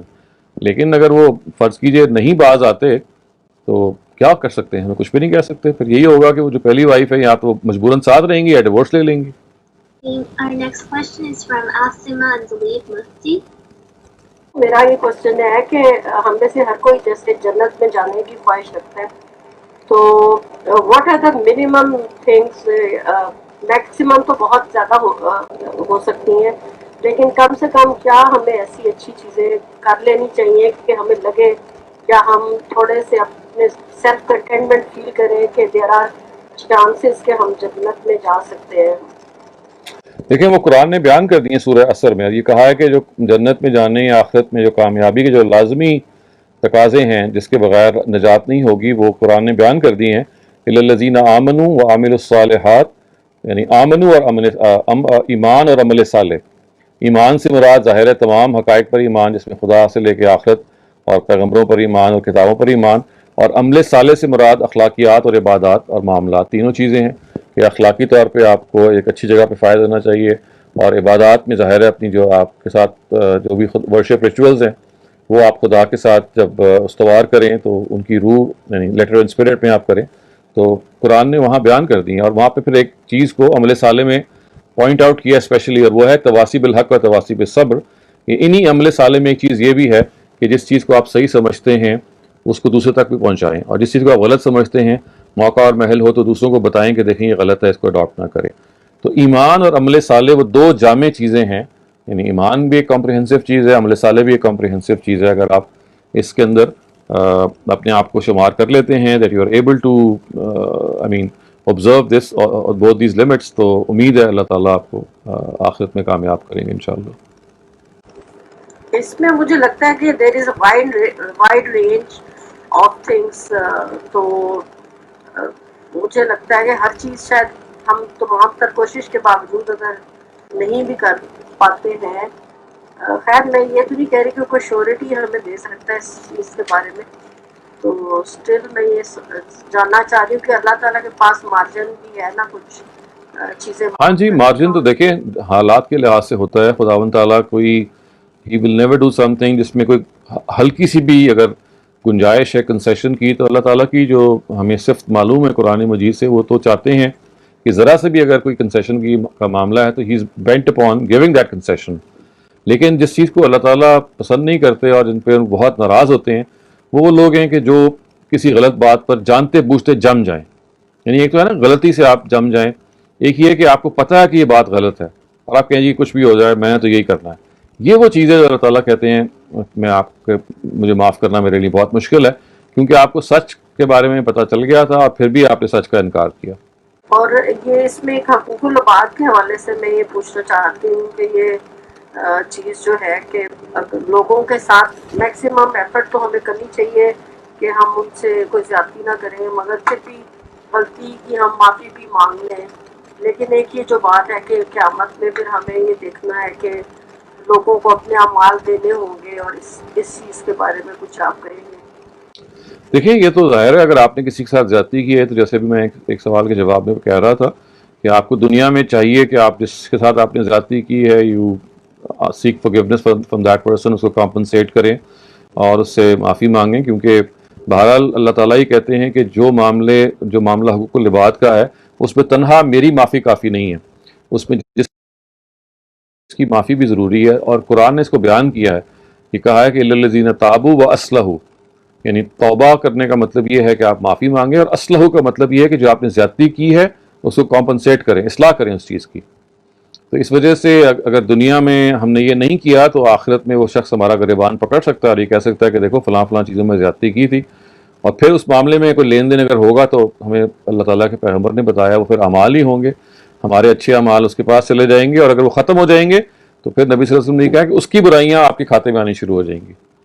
تو اس وجہ سے یہ بہتر ہوتا ہے کہ اپنا سکور دنیا میں سیٹل کر لیا جائے، اور اگر زیادتی کی ہے تو اس کے بارے میں مطلب فوراً متنبہ رہا جائے کہ کوئی پتہ نہیں کہ میں صبح اٹھوں یا نہ اٹھوں، اگر آج میرے سے زیادتی ہوئی ہے تو میں آج ہی معافی مانگ لوں۔ Question is from Najia. السلام علیکم شہزاد صاحب. جی وعلیکم السلام. I have a question in relation to with جو بھی آپ نے کہا امر بالمعروف نہی عن المنکر، یہ والا جو فریضہ ہے یہ بار بار قرآن میں مینشن ہوتا ہے، یہ کافی لوگوں کی نیت بہت اچھی ہوتی ہے، انٹینشن بہت اچھی ہوتی ہے، اور وہ اس پہ نصیحت کرنا چاہتے ہیں اپنے سبلنگس کو، اپنے بچوں کو، اپنے خاندان والوں کو، لیکن آج کے زمانے میں اسے انٹروژن سمجھا جاتا ہے. میں نے بھی کافی دفعہ بہت لوگوں کی نصیحت کو غلط پیرائے میں سمجھا اور میں ناراض فیل کیا، میں نے دل میں مجھے لگا میں ہرٹ ہو گئی یا میری پرائیویسی ڈسٹرب ہو گئی، یہ میری پرسنل لائف تھی، اس میں کسی نے کیوں کہا. لیکن جب ہم قرآن اٹھاتے ہیں تو لیکن جب اپنے بچوں کو نصیحت کرنا چاہتی ہوں یا میرے ہسبینڈ مجھ سے کچھ سمجھانا چاہتے ہیں، آف کورس ان کی نیت بہت اچھی ہوتی ہے، وہ مجھے سمجھاتے ہیں تو ہمارے ریلیشن ایسے ہوتے ہیں کہ ہم سمجھ جاتے ہیں. لیکن اور جگہوں پہ ہم یہ نہیں سمجھ پاتے، اور کہیں اور ہمیں بھی لگ رہا ہوتا ہے کہ اگر ہمارے قریب میرا اللہ نے کیا فرض رکھا ہے ورسز کیا میں انٹروژن تو نہیں کر رہی پرائیویسی میں.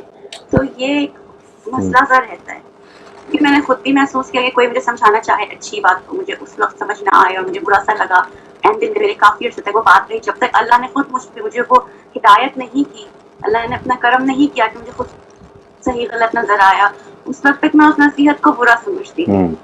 تو ایسا ہو جاتا ہے ہمارے ساتھ، تو ہم کس طرح اس کو بیلنس کریں؟